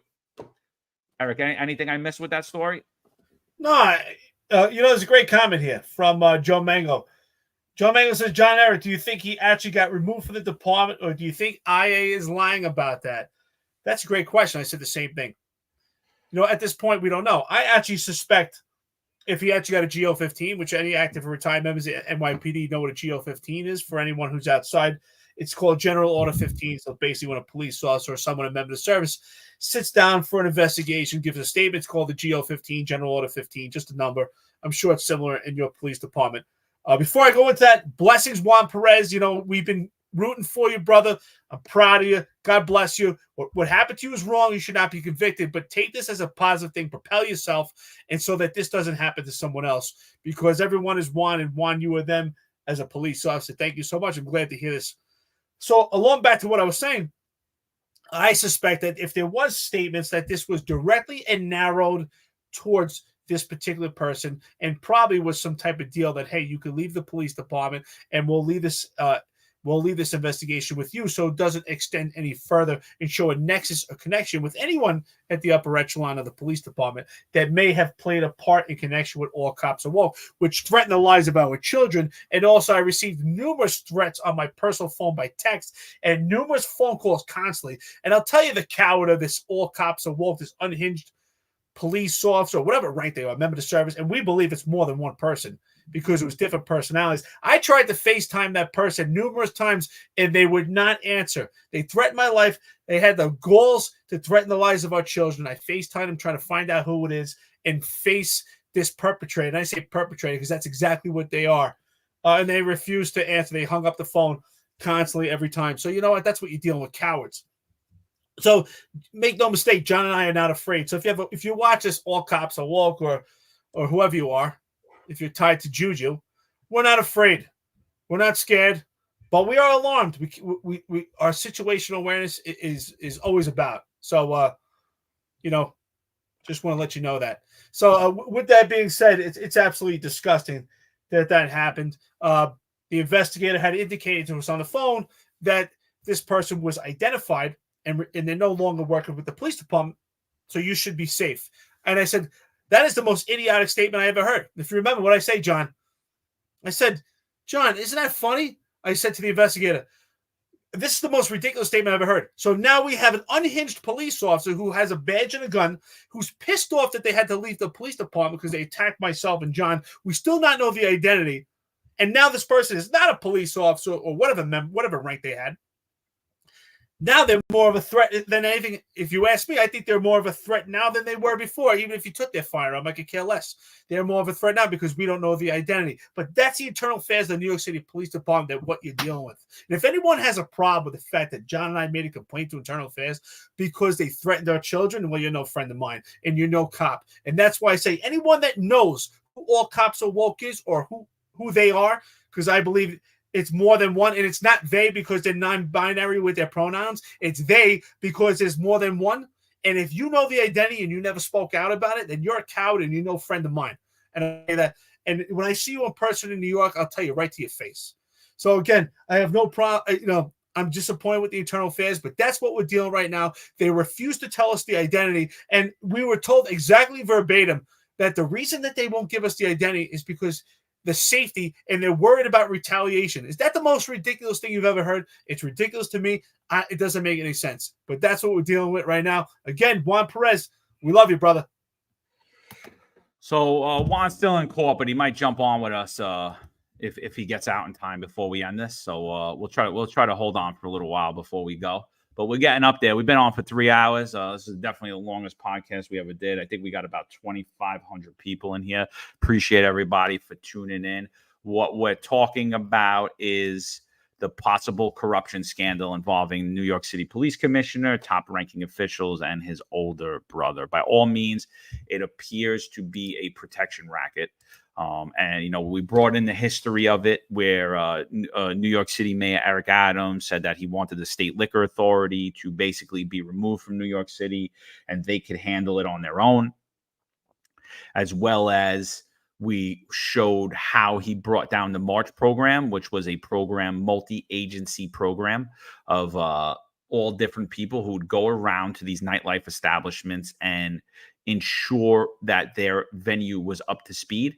As far as they had no bugs in their liquor, they were operating with authority, there was no underage drinking, there were no drugs being sold or used in the club, things of that nature, providing public safety. And Eric Adams brought that down and put in this program CURE and basically removed that task force without really a clear picture of why he did that. He said that he was doing it because the March program would shut down businesses and would target businesses and go after them. They weren't helping businesses grow. But he took that same model of the March program that he said so bad and removed it from nightlife. And he took it and he now uses it against the legal marijuana shops in New York City. So it doesn't make sense. It's all arbitrary. And now this scandal breaks and the question leads to, does he know about it? Is he involved in it? I'm going to say right now that He handpicked these people in New York City. He's the nightlife mayor. What's his motto? I like to sample the product. He's in contact with all these business owners. He's at these same places at the NYPD. He's up on stage. They got the girls dancing. They're hanging out with all the known criminals who threatened us. Right? Right, Eric? Right? All known criminals that threatened us. Hanging out. He's giving keys to the city to all his celebrity crushes who are all convicted felons. And I'm going to sit here and say right now, if he didn't know about it, he should have. And either he's incompetent or he's in on it. And either way, it's unacceptable, and he himself should step down. Well, that goes back to what I was saying before, right? If Ed Caban is actually of corruption, if he comes out of this clean, squeaky clean, I'll be happy about that. But if he doesn't, we have to say, well, Mayor Eric Adams appointed him. Just as I said, he didn't properly vet him. He didn't properly vet all these people that have been in scandals in and around him. Eric Aldridge, the bishop, all these people that are in and around him, with all these sketchy past, all these people that are involved in stuff. These are the people that he picks. So you know what? And what do they say? The average person can only have 5 friends at a time. But you know what? If you look at the 5 people closest to Eric Adams, they all have issues. Philip Banks, Ed Caban, Miranda, Timothy Pearson, and who's this other one? Who would be the 5th person? Eric Aldridge. Just look at 5 people right near him have issues or clouds of suspicion. This is what we're dealing with. John, do you think right now, if you were to pick 5 friends randomly, said, you know what, I'm picking 5 of my friends, and you didn't vet them, and you made them appointees in New York City for different agencies, do you think that those 5 would have scandals? Just knowing that these are your friends, even if they have no experience in policing. But he said, I'm just going to put these 5 people, give them jobs. Do you think they would come out with a scandal? No, because first of all, I would never appoint the people that he appointed. They've all been involved in lying, integrity issues, off-duty issues, sexual assault, sexual harassment. They're all people of low character. I truly believe that whoever I appointed wouldn't. It's still possible. That your friends that you appoint could do something shady behind your back or money has a way of corrupting people. And I guess you could, as a mayor, be innocent of it. But when you're out there and you're running in the same circles day in and day out, and you're out every night partying with these same people at these same establishments, you can't play dumb. You can't tell me you're that dumb. He continuously likes to tell everybody how he was a cop. I think the last thing that he ever was a cop. He was employed by the New York City Police Department, but he continuously tells everybody that. And I think it's the furthest thing from the truth. You can't be that stupid.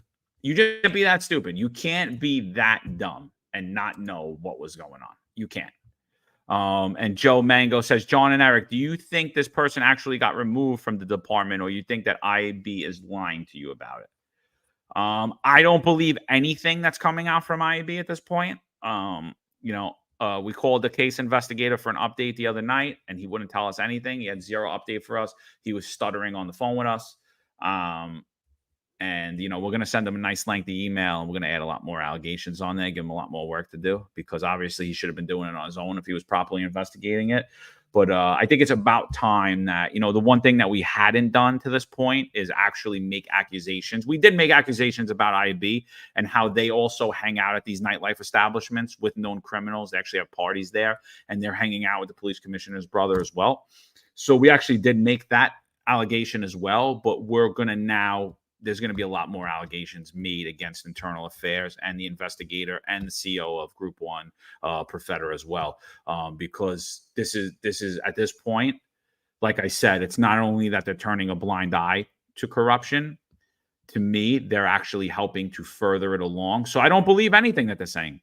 If you can't tell me the name, maybe he is still working for the police department. And the handle that was doing that, by the way, myself and Eric don't believe it was one member of service. We believe it was multiple members of service. Just like how you see this Juju character comes on here with different handles. It's Juju, then it's Juju 10-4-5, then it's Juju 6-7-8. Just how same way you see that, similar thing was happening with this all cops are woke handle as well. So I don't believe anything that's coming out of IAB at this point. Like I said, I believe that the upper echelon of the New York City Police Department is systemically corrupt at this point. Whether this scandal is true or not, just based upon the things that have happened to this podcast, I'm saying they're systemically corrupt and the IAB is not able to properly investigate themselves. And so if that's the case, they're involved in the corruption. This protection racket scandal seems to have legs.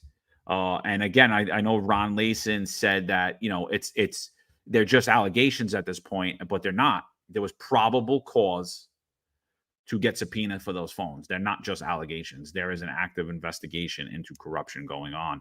So this is a lot further than just an allegation. Yeah, Ron Laser had made a comment. Assessing the rumors in the podcast is one thing, and speaking about what we think if what we are hearing is true. However, due process that we criticize is not followed, allows members the rights and protections against just rumors, no matter how serious.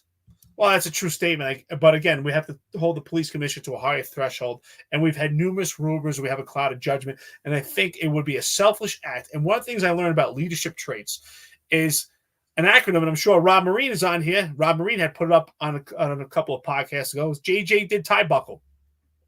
And it's an acronym for it's different letters of the leadership traits. And one of the leadership traits to be a leader is the letter U, which goes under the word buckle, is unselfishness. And you put others before you put yourself. And I think that if Police Commissioner Ed Caban was actually putting others before he was putting himself, he would step down from his position, and that would be the good order of the police department, as I was saying earlier.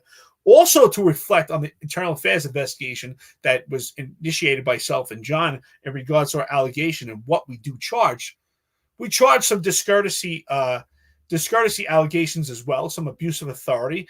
And we can tell you that this investigation is not being investigated properly because we were never contacted by the Civilian Complaint Review Board. So we were speaking about that because some of the allegations we made would have a direct correlation with the CCRB, and we never heard from the CCRB on this case at all. And this case has been in fruition since about January. So we're getting close to a year, and we have not been contacted at all. And the statute of limitations, unless you're Eric Dim talking about the CCRB, is 18 months for a CCRB. So I'm glad you put up this picture. People are sending it to me all day right now. It's important that we look at this. Again, this is what we're getting from the societies, just doubling down. John, let's identify this picture. Yeah, this is Chief Raul Pintos. He's also had his phone taken in this corruption scandal. He's going to be named Man of the Year. Save the date. This is the Society of Professional Investigators on September 26th. Again, me and Eric were talking about this earlier. We were saying that all of these Man of the Year awards should be held off for a little while until we know the outcome of this investigation. This is a lot further than just an allegation. It is an active corruption investigation where it's an active corruption investigation where we have probable cause that there is something going on with the nightlife, right? Pub Jeezy says, I don't understand how you were able to verify that they were actually former NYPD. If you're talking about the person that threatened us, Internal Affairs told us. We knew because the person was so unhinged.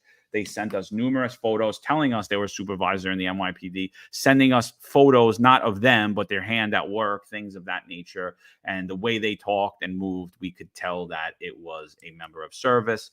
Matt O'Brien said, that's not fair for cops who decided to take the shot for health reason, John. Taking a knee, not fair. I'm absolutely not talking about those cops, Matt. I'm not talking about the people who had sick parents and wanted to go for sick kids and needed to go to the hospital. I'm not talking about any of them. I'm talking about the people who submitted a fake vaccine card.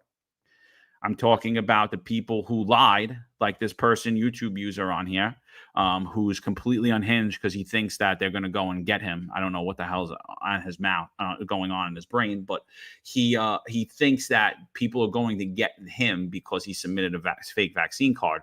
So he took a knee. He lied. He bended his integrity. He lied, and he's sitting here and he's smashing people like myself and Marlon Bethel who stood up in integrity. So that's who I'm talking about. He took a knee, and that's how I see it. A lot of people took the shot. Eric took the shot. I'm not saying that Eric took a knee. I'm not saying that if you took the shot, you took a knee. I'm saying that if you lied, you bent the knee. Or if you, and you know what? This brings me up to another point. We're talking about this entire corruption scandal, right? Let's talk about another scandal. Marlon Bethel has no job right now. He's terminated.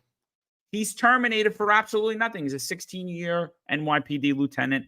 He's an immigrant to the United States of America, a legal immigrant, might I add, to the United States of America. He's a black man, and he was terminated because he said, no, I'm not putting that in my body. And he was terminated by the same people that made the same exact decision as him. I'm going to say it again. The upper echelon of the NYPD never were put in that situation. The majority of them did not take that same shot. Yet they fired Martha Bethel for it. Yet they called me a conspiracy theorist, tin hat wearing. How is that for integrity? And yes, I'm talking about you too, Keechan Sewell. Yes, I'm talking about you as well when it comes to that. But while we're on the topic of Keechan Sewell, her name is coming out like crazy. People are sending pictures of her smiling. She left the New York City Police Department abruptly. I now believe, I said that she was a coward for doing that. I could be wrong. I could be right. If she reported what happened and what she was seeing there and she left because of corruption, then she's obviously not a coward and she did what she had to do. But if she saw corruption and she ran and never reported anything, then she's absolutely a coward and she deserves to be embroiled in this whole corruption scandal as well.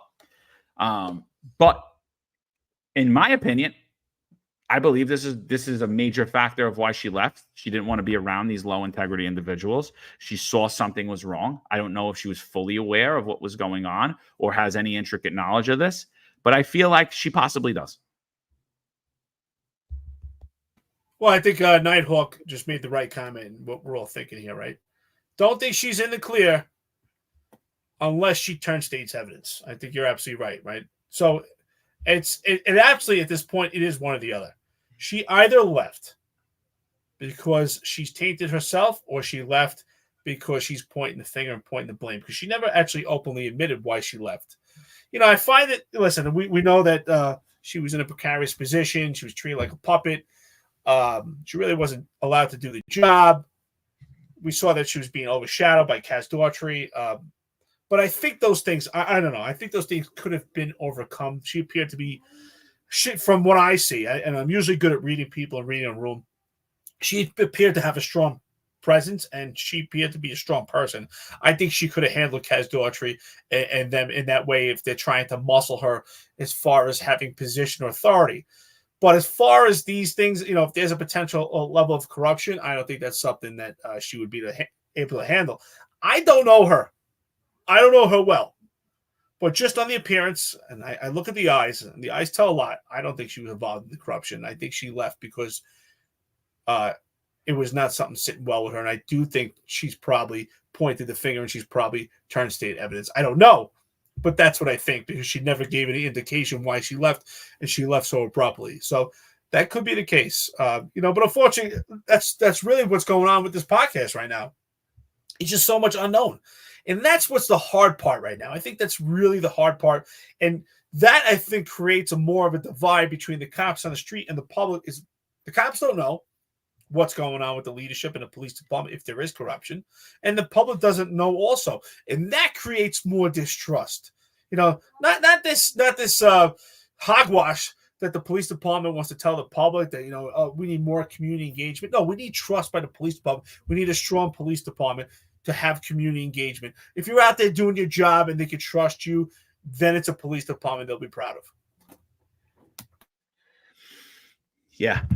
So I think something that should be noted because, like I said, I'm hearing rumors and you heard the same rumors that he's stepping down. We don't know the exact time, but as early as today. But I think something that everybody should highlight is This has been, we call them the party department. We call them the Twitter police. We make fun of them because all they do is they're on social media or they are partying. This is Edward Caban's X handle. He hasn't posted in a long time. 17 hours, and before that, 3 days. Has not posted. He retweeted one thing. If you look at Kaz Daughtry, he hasn't tweeted this morning at all. If you look at John Schell, he hasn't tweeted this morning at all. It's completely unlike what's been going on. Well, that's also because they're busy right now. They're busy trolling us. Well, they're probably watching the show. You're probably right. Yeah, speaking of that, speaking of the show, there's 25, almost 2,600 people on here. Please do us a favor, like, subscribe to wherever you're watching or listening to this. And if you could just do us a favor, if you're on social media, if you could like it and share it, we could get a few more people on here. Trying to hold on. We've been going almost 3 hours and 30 minutes. This is by far the longest show I think we ever did. I'm getting a little tired, but I'm trying to get Juan Perez on here. I just want to get his closing thoughts. But I don't know. If I don't see any tweeting coming out in the next hour or so, I'm going to say that he's more than likely going to step down today then. Because there's something weird going on because there's nothing coming out of the New York City Police Department at this point. Viral news after I put out a tweet and I said rumors are that Ed Caban was going to step down as early as today. He put out a counter tweet using the same photo I used, and he said NYPD Commissioner Caban is not stepping down tomorrow, despite the rumors floating around. This rumor's floated around in the past, well over and over. And I was the one that put that out 3 weeks ago when I said he was leaving because he is. And that's when John Schell said no one's going to be going down to I'm about to say Pearl Street. Going down to where the hell's the pension section? I just lost my train of thought. 233 Broadway. Don't worry. I'll break down acronyms and addresses. Sorry, Rob, I'm losing it. I'm getting tired. He said nobody's going down to 233 Broadway, and a day later, Mike Kemper put his retirement papers in. So it's so funny. But yeah, we're gonna see, man. I really at this point, New York City Police Department, and I really truly believe New York City's a rudderless ship. And again, Rye, I just wholeheartedly disagree. They should be held to a much higher standard to the rank and file, and they're not even being held to the same standard as the rank and file because in the past they were all suspended or modified and immediately removed from their job. Immediately, and we actually had guys terminated because they didn't cooperate with the NYPD. The Fed showed up to ask them questions, and they wouldn't answer any questions because they're afraid about getting hit for lying to the FBI, a tactic that always happens. And they immediately fired the guy instantly. And there's nothing in the patrol guide that says you have to cooperate with the feds if they come and question you. There's nothing in there. But yeah, we had a member of service terminated for it, and now these people are getting their phones pulled, and we're just leaving them in position when we know for a fact they're under federal investigation. There's no way they're going to be entrusted with sensitive information. I mean, they're a huge public safety threat because of their position. They need to be removed from it. If there's even the slightest thing that they may be involved, they have to be removed. Well, I just want to say this real quick. I think that viral news is a weak coward, man. And it shows because I addressed that I believe, and I'm still going to say it again, I think he's the Deputy Commissioner of Public Information for the NYPD as we speak, because he's butting up to them and he's championing for the NYPD leadership. He's not acting as a journalist, being neutral. And that's why I had addressed that on social media. Instead of him having a conversation about that, he attacked me personally, and I've been smeared 1,000 times. And that's why I put up on my Twitter, if you could see, I said, who smeared me best? And I put up what he put up, and I put up the papers that came out about me when I retired in the city. It's all smear tactics. It's just slander. I could care less. He's a weak man. But on to, I'd like to address this. Patrick Jordan just made a comment here. He said, can you repeat what is going on with Officer Perez? Absolutely. I'd love to repeat what's going on. Hopefully he comes out right now. Police Officer Juan Perez retired about 1 year ago from the police department. He was doing patrol in New York City Police Department. He was summoned to a 911 call. There was an emotionally disturbed perpetrator. He was on the attack. And of course, unfortunately, Juan Perez got attacked, and he was being choked by this emotionally stirred perpetrator. And because Juan is a former service member of the United States military and also his police department career, and he is a masculine man, he overcame that resistance, deployed 6 punches, and overcame his adversary, got that person handcuffs, helped his partner, and helped the public on that day. And the gratitude that he received was was a conviction from our justice system. He was convicted for a misdemeanor assault for doing his job as a New York City police officer, and today he was supposed to be he was sentenced, and he's now free. We were scared and nervous that he was going to get jail time. I got to be honest, I wasn't sleeping much because, I met through Officer Perez through this peril that he's going through, and I saw a lot of him in myself because I said, man, I thought that was going to happen to me because I made it out of the police department. I thought I was going to be terminated, and I know the Civilian Complaint Review Board tried to turn over my force cases to the DA's office, looking to try to have me met up on a criminal, trying to have criminal charges, which it didn't happen for me. So I'm proud of Juan Perez. I'm glad you're okay in this because Juan Perez is reflective of other police officers, and they're reflective of him. I just saw that comment. Mighty Fuzz, our brother. I love this guy. He's awesome. He put really impressive, fellas. Thank you. I love you. What a great guy. Check out Mighty Fuzz podcast. Check him out on YouTube, X. He's a great guy. He's got a team with his wife doing the podcast. Talks about, we are the people, part of the joie movement. Just a great human being. Yeah, absolutely. Fuzz, if you're still listening to this, jump on here. I'm going to send you an invite. I want to get a civilian's perspective of what's going on here.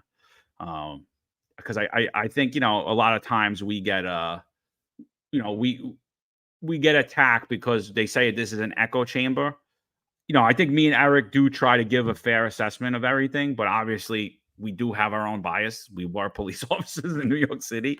I mean, we know most of these people that we're talking to. Fuzz says he's on a bicycle ride listening in. So we don't care, Fuzz. Jump on. Let's go. Nobody cares if you're sweaty. Jump on for a minute. You got a phone. Let's go. He does. He does love to do bike rides. Apparently, Fuzz does for 5 minutes. Just give us your analysis of all this. He does like 60-mile runs. So yeah, listen, do a mile or two. Get on the while you're on a bike. It would be hilarious, brother. I hope we can get Juan Perez on it too. I'm trying to hold out for Juan. I'm trying to hold out. He's still in court right now. He's signing paperwork. My bladder's trying to hold out too. I'm trying to get. No, go to the bathroom. I got it. That's all right. I can hold it. A Marine, brother. Yeah. So again, and then Diana's always a great friend to the podcast. She said, "I'm so glad Juan Perez got no jail time. The commies are feeling the heat for how they have been acting. He should not have been charged. No, he shouldn't have, and that's the problem is what we're seeing. There's a lot of corruption in New York City because something we called out on this podcast was that Juan Perez was arrested and indicted when he was attacked by an emotionally disturbed person from behind who put him in a headlock, and he threw 6 punches in 6 seconds. And they said, those punches, the first couple were right, but the other 2 were excessive. And it was literally, if you watch the video, it's 2 seconds. And the minute Juan Perez realizes that this is no longer a fight, he stops. He doesn't stomp on his head. He doesn't beat him up. He literally stops and gets on his radio and calls for an ambulance and tries to aid the guy who just put him in a chokehold. So he gets arrested and he gets charged and he gets convicted. Again, and this wasn't like some interaction that he just had because the guy was drinking a beer. Somebody called and said that it was an emotionally disturbed person, and they pulled a knife on individuals. So he's dealing with a volatile person who's possibly a danger to himself or others, and he gets arrested for that. And then at the same time, one of the people who attacked us, who was very close to John Schell, who's a lieutenant, who's very questionable integrity and character, and if you speak to the people he worked with or works with, you would see that he's not really a person of character or not a person that should have a badge or a gun. There was a video where he went on a crazy car pursuit in Manhattan. When the car finally crashed, as most of these car pursuits in Manhattan happen, as me and Eric, myself, are not fans of the podcast of car pursuits, the vehicle crashed. Immediately upon the vehicle crash, the driver stepped out of the vehicle, put his hands in the air. Very dynamic situation, very scary situation. Lieutenant rushes up and cold clocks that individual and knocks him out. He falls to the ground like a pile of bricks. 2 officers jump on him. The individual begins to convulse, and that lieutenant comes over and he curb stomps him, steps on the individual's head while he's in the middle of convulsing. Steps on his head very hard. And the lieutenant's not a small guy. And he realizes then that he's on camera and he runs off the camera. And that person was just modified, which means he just got his gun and his shield taken for a little bit. He was never arrested. He was never suspended. And if you're going to tell me one person should be arrested and one person shouldn't, I pick that lieutenant every day of the week. And it's not because he attacked us. It's not because but because he's close with John Schell and he's on the Get Stuff Done team and Kaz Daughtry and Police Commissioner Ed Caban, basically nothing's being done to him. And, that person, yes, they were wrong from running with the police, and they should face serious consequences for doing that, for endangering New York City public. But they should also, the public should also deserve justice for having an overzealous person on this police force who used excessive, unnecessary force illegally and possibly caused a serious individual to that, a serious injury to that individual. So again, corruption at one level stems corruption everywhere. Lack of integrity in one issue is lack of integrity everywhere. So if we're going after only there's only one standard for the rank and file, but the friends that are close to Caban and Adams, there's no standard for them. It's ripe for corruption. And that's why I'm saying is that not only should Ed Caban step down, and he should step down immediately, he shouldn't even wait for the rest of the week, is the entire upper echelon of the NYPD should be immediately removed, and the NYPD should be under federal receivership until a later date when something can happen. Because right now, the NYPD is a rudderless ship, and if you don't believe me, just check their social media.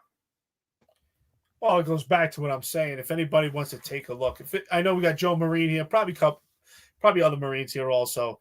But JJ did tie buckle. Look it up on the internet. It's the Marine Corps leadership traits. It's so important. They drill it into your head. And one of the most important things you learn about being a leader is being unselfish. Unselfishness is very important to leadership. When I was in the Marine Corps, it's something that always stuck out to me. It still sticks out to me to this day. And I practiced that in my leadership while I was in the police department, is that when we went to eat together, they would call it chow. When you're going out to eat, lunch, whatever, if it was dinner. And if you were going and you were, out in the field training, or if we were in Iraq, the lowest ranks would always eat first. It was the lowest ranks up to the highest ranks. And that's the dichotomy I saw from that to the police department. Because when I was in the Marine Corps, if we were online to use the head, which is the bathroom somewhere, maybe there's only a couple porta johns in training. And if there was 100 people online, the lowest ranks would go first and the highest ranks would wait in the back. No matter how much they had to, they would persevere for it because that was their leadership. And that's what was taught and bred. And that's why the Marine Corps is so dear to me. And what I saw in the police department, something complete opposite. I remember going to funerals. We all go to funerals, how sad they are. But what happens at these funerals? They're packed with millions of people. And sometimes you wait online at a porta john. You have to use the restroom. You stand there. You have to use the head. And there would be a long line, and all of a sudden you would see some chief or someone of a high rank cutting everybody to use the bathroom. And that's where I lost a lot of respect and credibility in the leadership of the police department when I see things like that. And John, you probably saw that yourself. That always disgusted me because I compared it to what I saw in the Marine Corps, and I thought that when I would leave the Marine Corps and come to the police department, it would be a similar transition. I mean, the NYPD was known to be badass. And then I didn't see that, and it really disheartened me. And I hope we could bring that back. And I think we could bring that to the police department. I really do think that. And if you're an active member, if you're in a leadership position, those small things count. And I'll leave this one last thing. I used to do this with my guys in special ops and anti-crime, whatever. If the garbage was full I would tie it up and go throw it out. I wouldn't necessarily ask, because that to me was leading by example. They would see that I'm throwing out the garbage, and 9 times out of 10, they would come to me, boss, I got that. Don't worry. And they would do it. So lead by example. That's my message. All bad, says Department of Homeland Security and the Joint Terrorist Task Force folks, DHS and JTTF, have been on a conference call all morning. The issue? What/who can be trusted at this point for large threats right before the October surprise is going to leave New York City in trouble? Absolutely. It's absolutely the case that, we're looking at a breakdown in public safety. We're looking at a breakdown in national security in the largest terrorist target in the world, which is New York City. And unfortunately, whether this allegation is true or not, and I do believe it has legs, and considering all of the things that we've been telling you over the past year and a half about this administration, and you've seen it all online, you've seen it all play out, we've spoken about it, we've showed you evidence of it. Unfortunately, it looks like there is some truth to it, and in my opinion, that's how it looks anyway. And they can't be trusted with confidential information. And who can? Who can? I mean, listen, you're hanging out all day and night. Look, there's Ed Caban, there's Jeffrey Matry, there's Eric Adams. They go out every night together. They go to restaurants. They go out to clubs. They're partying. They're hanging out with all the same known criminals. I mean, if this is true, they're all guilty. Every single one of them. That's been my message. Ignorance is not bliss. Lose Eric? Can you hear me? I hear you. You just froze up, though. Oh, sorry. I said, but that's been my message. Ignorance is not bliss. We can't play this game of hear no evil, see no evil, and close your eyes and pretend you don't see what's going on. Everybody sees it. I mean, John. We're losing Eric. We lost him. You lost me? There you go. You're back now. You're good. I don't know. The Starlink's impressed me so far that we've been going on 4 hours here. But if I'm not breaking out, I just want to say that the message is ignorance is not bliss. You can't play hear no evil, see no evil. If you're with them, you know what's going on. We're all watching. John, you're in Florida. I'm on the West Coast. We see what's going on. Don't tell me they don't see what's going on. Yeah, no, absolutely. No, everybody sees what's happening. So, there's 2,740 people on this live. We appreciate everybody that was tuned in today. We were trying to hold out for Juan Perez. I don't think he's going to make it. I think he's pretty busy, but I want you guys to stay tuned. I want everybody to watch social media, because social media is going to be the tail. We spoke about the possible protection racket scandal involving the NYPD commissioner, his twin brother, the upper echelon of the NYPD, as well as it's rumored to be numerous politicians throughout New York City and New York State, as well as other agencies throughout New York City and New York State. This is a large-scale protection racket, is rumored to be, and it's rumored to have been going on for years. So if that's the case, it's a big problem. There's a big problem. That means that the upper echelon of the New York City Police Department is systemically corrupt. I don't think it's not something that myself and Eric are celebrating. They at this point, I mean, so that the what's being alleged is that the police commissioner Ed Caban, his brother, started his own consulting firm, nightlife consulting firm. His twin brother, as confirmed by ABC News, has a NYPD security detail because he looks like Ed Caban, even though they're not identical twins. They do have similarities, but they're not identical twins. So New York City taxpayers are paying for a NYPD detail for the brother, who owns a nightlife consulting business. And he's alleged that he's been going around to nightlife establishments, getting and doing business with them under the sale of, if you do business with me, you're not going to have a problem from the New York City Police Department. And if you have a problem with any agencies, you reach out to me and I'll have my brother and his friends take care of it. And, and the Post had reported an anonymous source from the NYPD had stated that this is not a mafia old school, we'll break your windows or pay. And we're sitting here telling you they're dead wrong.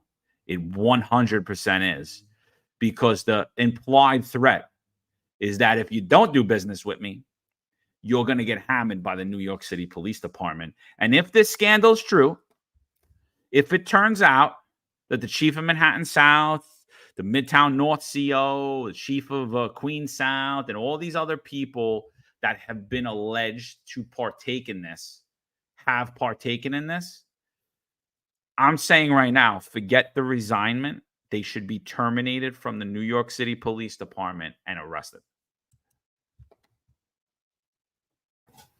Absolutely. And that would be the good order of the police department, the good order of the city. We have to give a fair assessment. So that's why it's important to have trolls on here. We don't block the trolls. We don't allow them for their comments. Their comments are important because opposition meets opportunity. It meets opportunity for understanding that we have to give a proper assessment.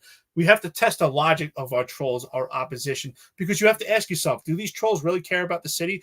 They're active members of the police department. There's no doubt about it, right? There's no coincidence that their phones have been removed. They're quiet on social media, but they're busy watching this live. Do they really care about the police department? Do they really care about the people on the street? Do they care about the rank and file? Do they care about the public, or do they care about themselves? And I think we simplified it here. I think we answered it. I think we wrapped it all up, and that's what we see. They care about themselves. And that's really what's going on. And we need a police department that cares about others, puts others before they put themselves. That's true leadership. True leadership is when you put others before you put yourself. But that's where we're at right now. I tried to call Juan Perez. He didn't pick up the phone. I'm sure he's busy right now. We're so happy. We're celebrating for him. That's something we should celebrate. We're not celebrating Ed Caban right now. We're celebrating Juan Perez. The Hispanic Society should be celebrating Juan Perez. You know who's Man of the Year? I would put Man of the Year as Juan Perez, not Ed Caban. You know why? Because he's a police officer that had to live a life of fear for a year, not knowing what's going to happen to him. He barely made it out. Fortunately, he did listen to the advice of this podcast that he needed to retire. Thank God he's a year into retirement. And you know what? He's standing tall right now. He's the Man of the Year. That's someone the Hispanic Society should honor because he was wrongfully convicted and he faced adversity. I think that's who they should honor. But unfortunately, Juan Perez does not benefit them. Ed Caban does. And we see it through promotions. There's no mistake about it. It's nepotism, just like we said on this podcast. Nepotism is a correlation to corruption and vice versa, the corruption of nepotism. And it's so egregious with the police department. And that's where we're at right now. So with that being said, we're almost 4 hours into it. I want to thank the listeners and the friends of the podcast. You sat with us for 4 hours. We're doing this together. We're building a network together. We faced our opposition. Don't let these trolls mind you at all. It's just smear. It's slander. I could care less what they say. We're going to face forward. We're going to stay on our toes. We're not going to be on our heels. We're going to do this together. With that being said, vote smart. Vote your local politics. Check out our friend Tom Sullivan, and we'll get right to it. Thank you.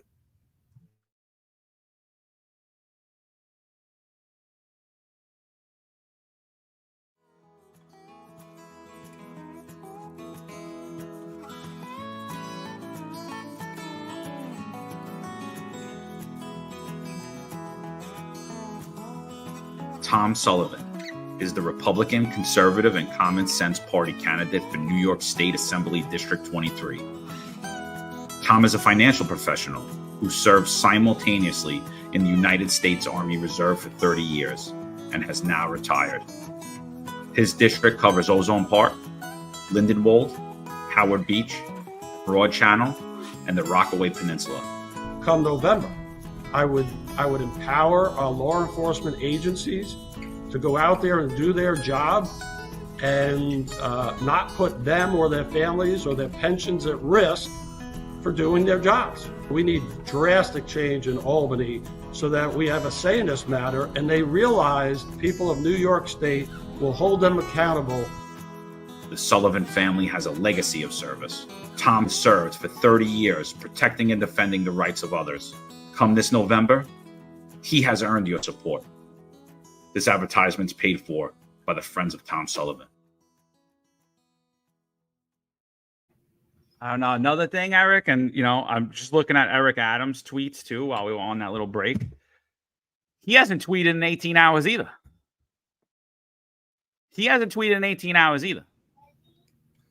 And what do we learn in the police department? Especially, I learned in investigation when you debrief people. When people are guilty, they sleep. They sleep in silence. So this is a big indication to me. Yeah, 100%. And Bev says we need honest men like you ahead, and they have high power positions. Then New York would be a nice place to live and work. Bev, we appreciate it. We just need men that aren't so focused on making money and aren't going to misuse their badge and their authority. Men and women, excuse me, to that put service ahead of their own bank account. I mean, these people make very nice salaries as it is. There's absolutely no reason that they need to exploit their position and their authority to do so. And this whole podcast is really that we've done these last 3 days has been a real blight on the New York City Police Department. But I just want to say overall, the New York City Police Department is not a corrupt organization as it relates to the rank and file. The average police officer is on the street. They're there to feed their family. They're there to make New York City a better place. They are not bad people. They have no business caught up in this. They're not abusing their badge and their authority like what's being accused here. So, by all means, when we talk about the upper echelon of the NYPD, we are not talking about the rank and file. We're not talking about that rank and file of the NYPD. And there's still a lot of great people on there. I know that a lot of you were asking if Serpico wanted to come on here, the detective. We have interacted with him a few times online. He has been invited by other people. He's always welcome on this show. I don't know how he feels about myself or Eric, to be honest with you. I know, maybe politically we might differ a little bit on certain things, but he's never actually reached out and asked to come on the show. But if it's ever something that he wants to do, he's always welcome. We never really deny anybody from coming on this show. So we appreciate all the support. Arbad says Mayor Giuliani is a huge fan of them and Sal Greco. It's a shame that his legacy was destroyed by corrupt clowns. I think so. I think that I think Rudy Giuliani and the men and women in the New York City Police Department that policed under him, that instituted the broken windows theory of policing, that trained people like myself and Eric, guys like Ron Layson, and countless other people. I mean, I could name thousands and thousands of names. I won't, because some of them are still on the job. I mean, they helped bring in the best version, the least corrupt version of the New York City Police Department and the best version of New York City. And it's a shame to see that actual foot go backwards. So, I don't got anything else. Eric, you got anything? I know we'll be back tomorrow live at 8:05. We'll bring you whatever breaking news comes out at that point. And then I think that's it for me, my friends. Live at 8:05. Eric, you want to close us out? Absolutely. I just want to say we're 4 hours into it. I can't be appreciative enough and showing my gratitude that our friends and listeners sat with us through all these hours, spending your morning with us.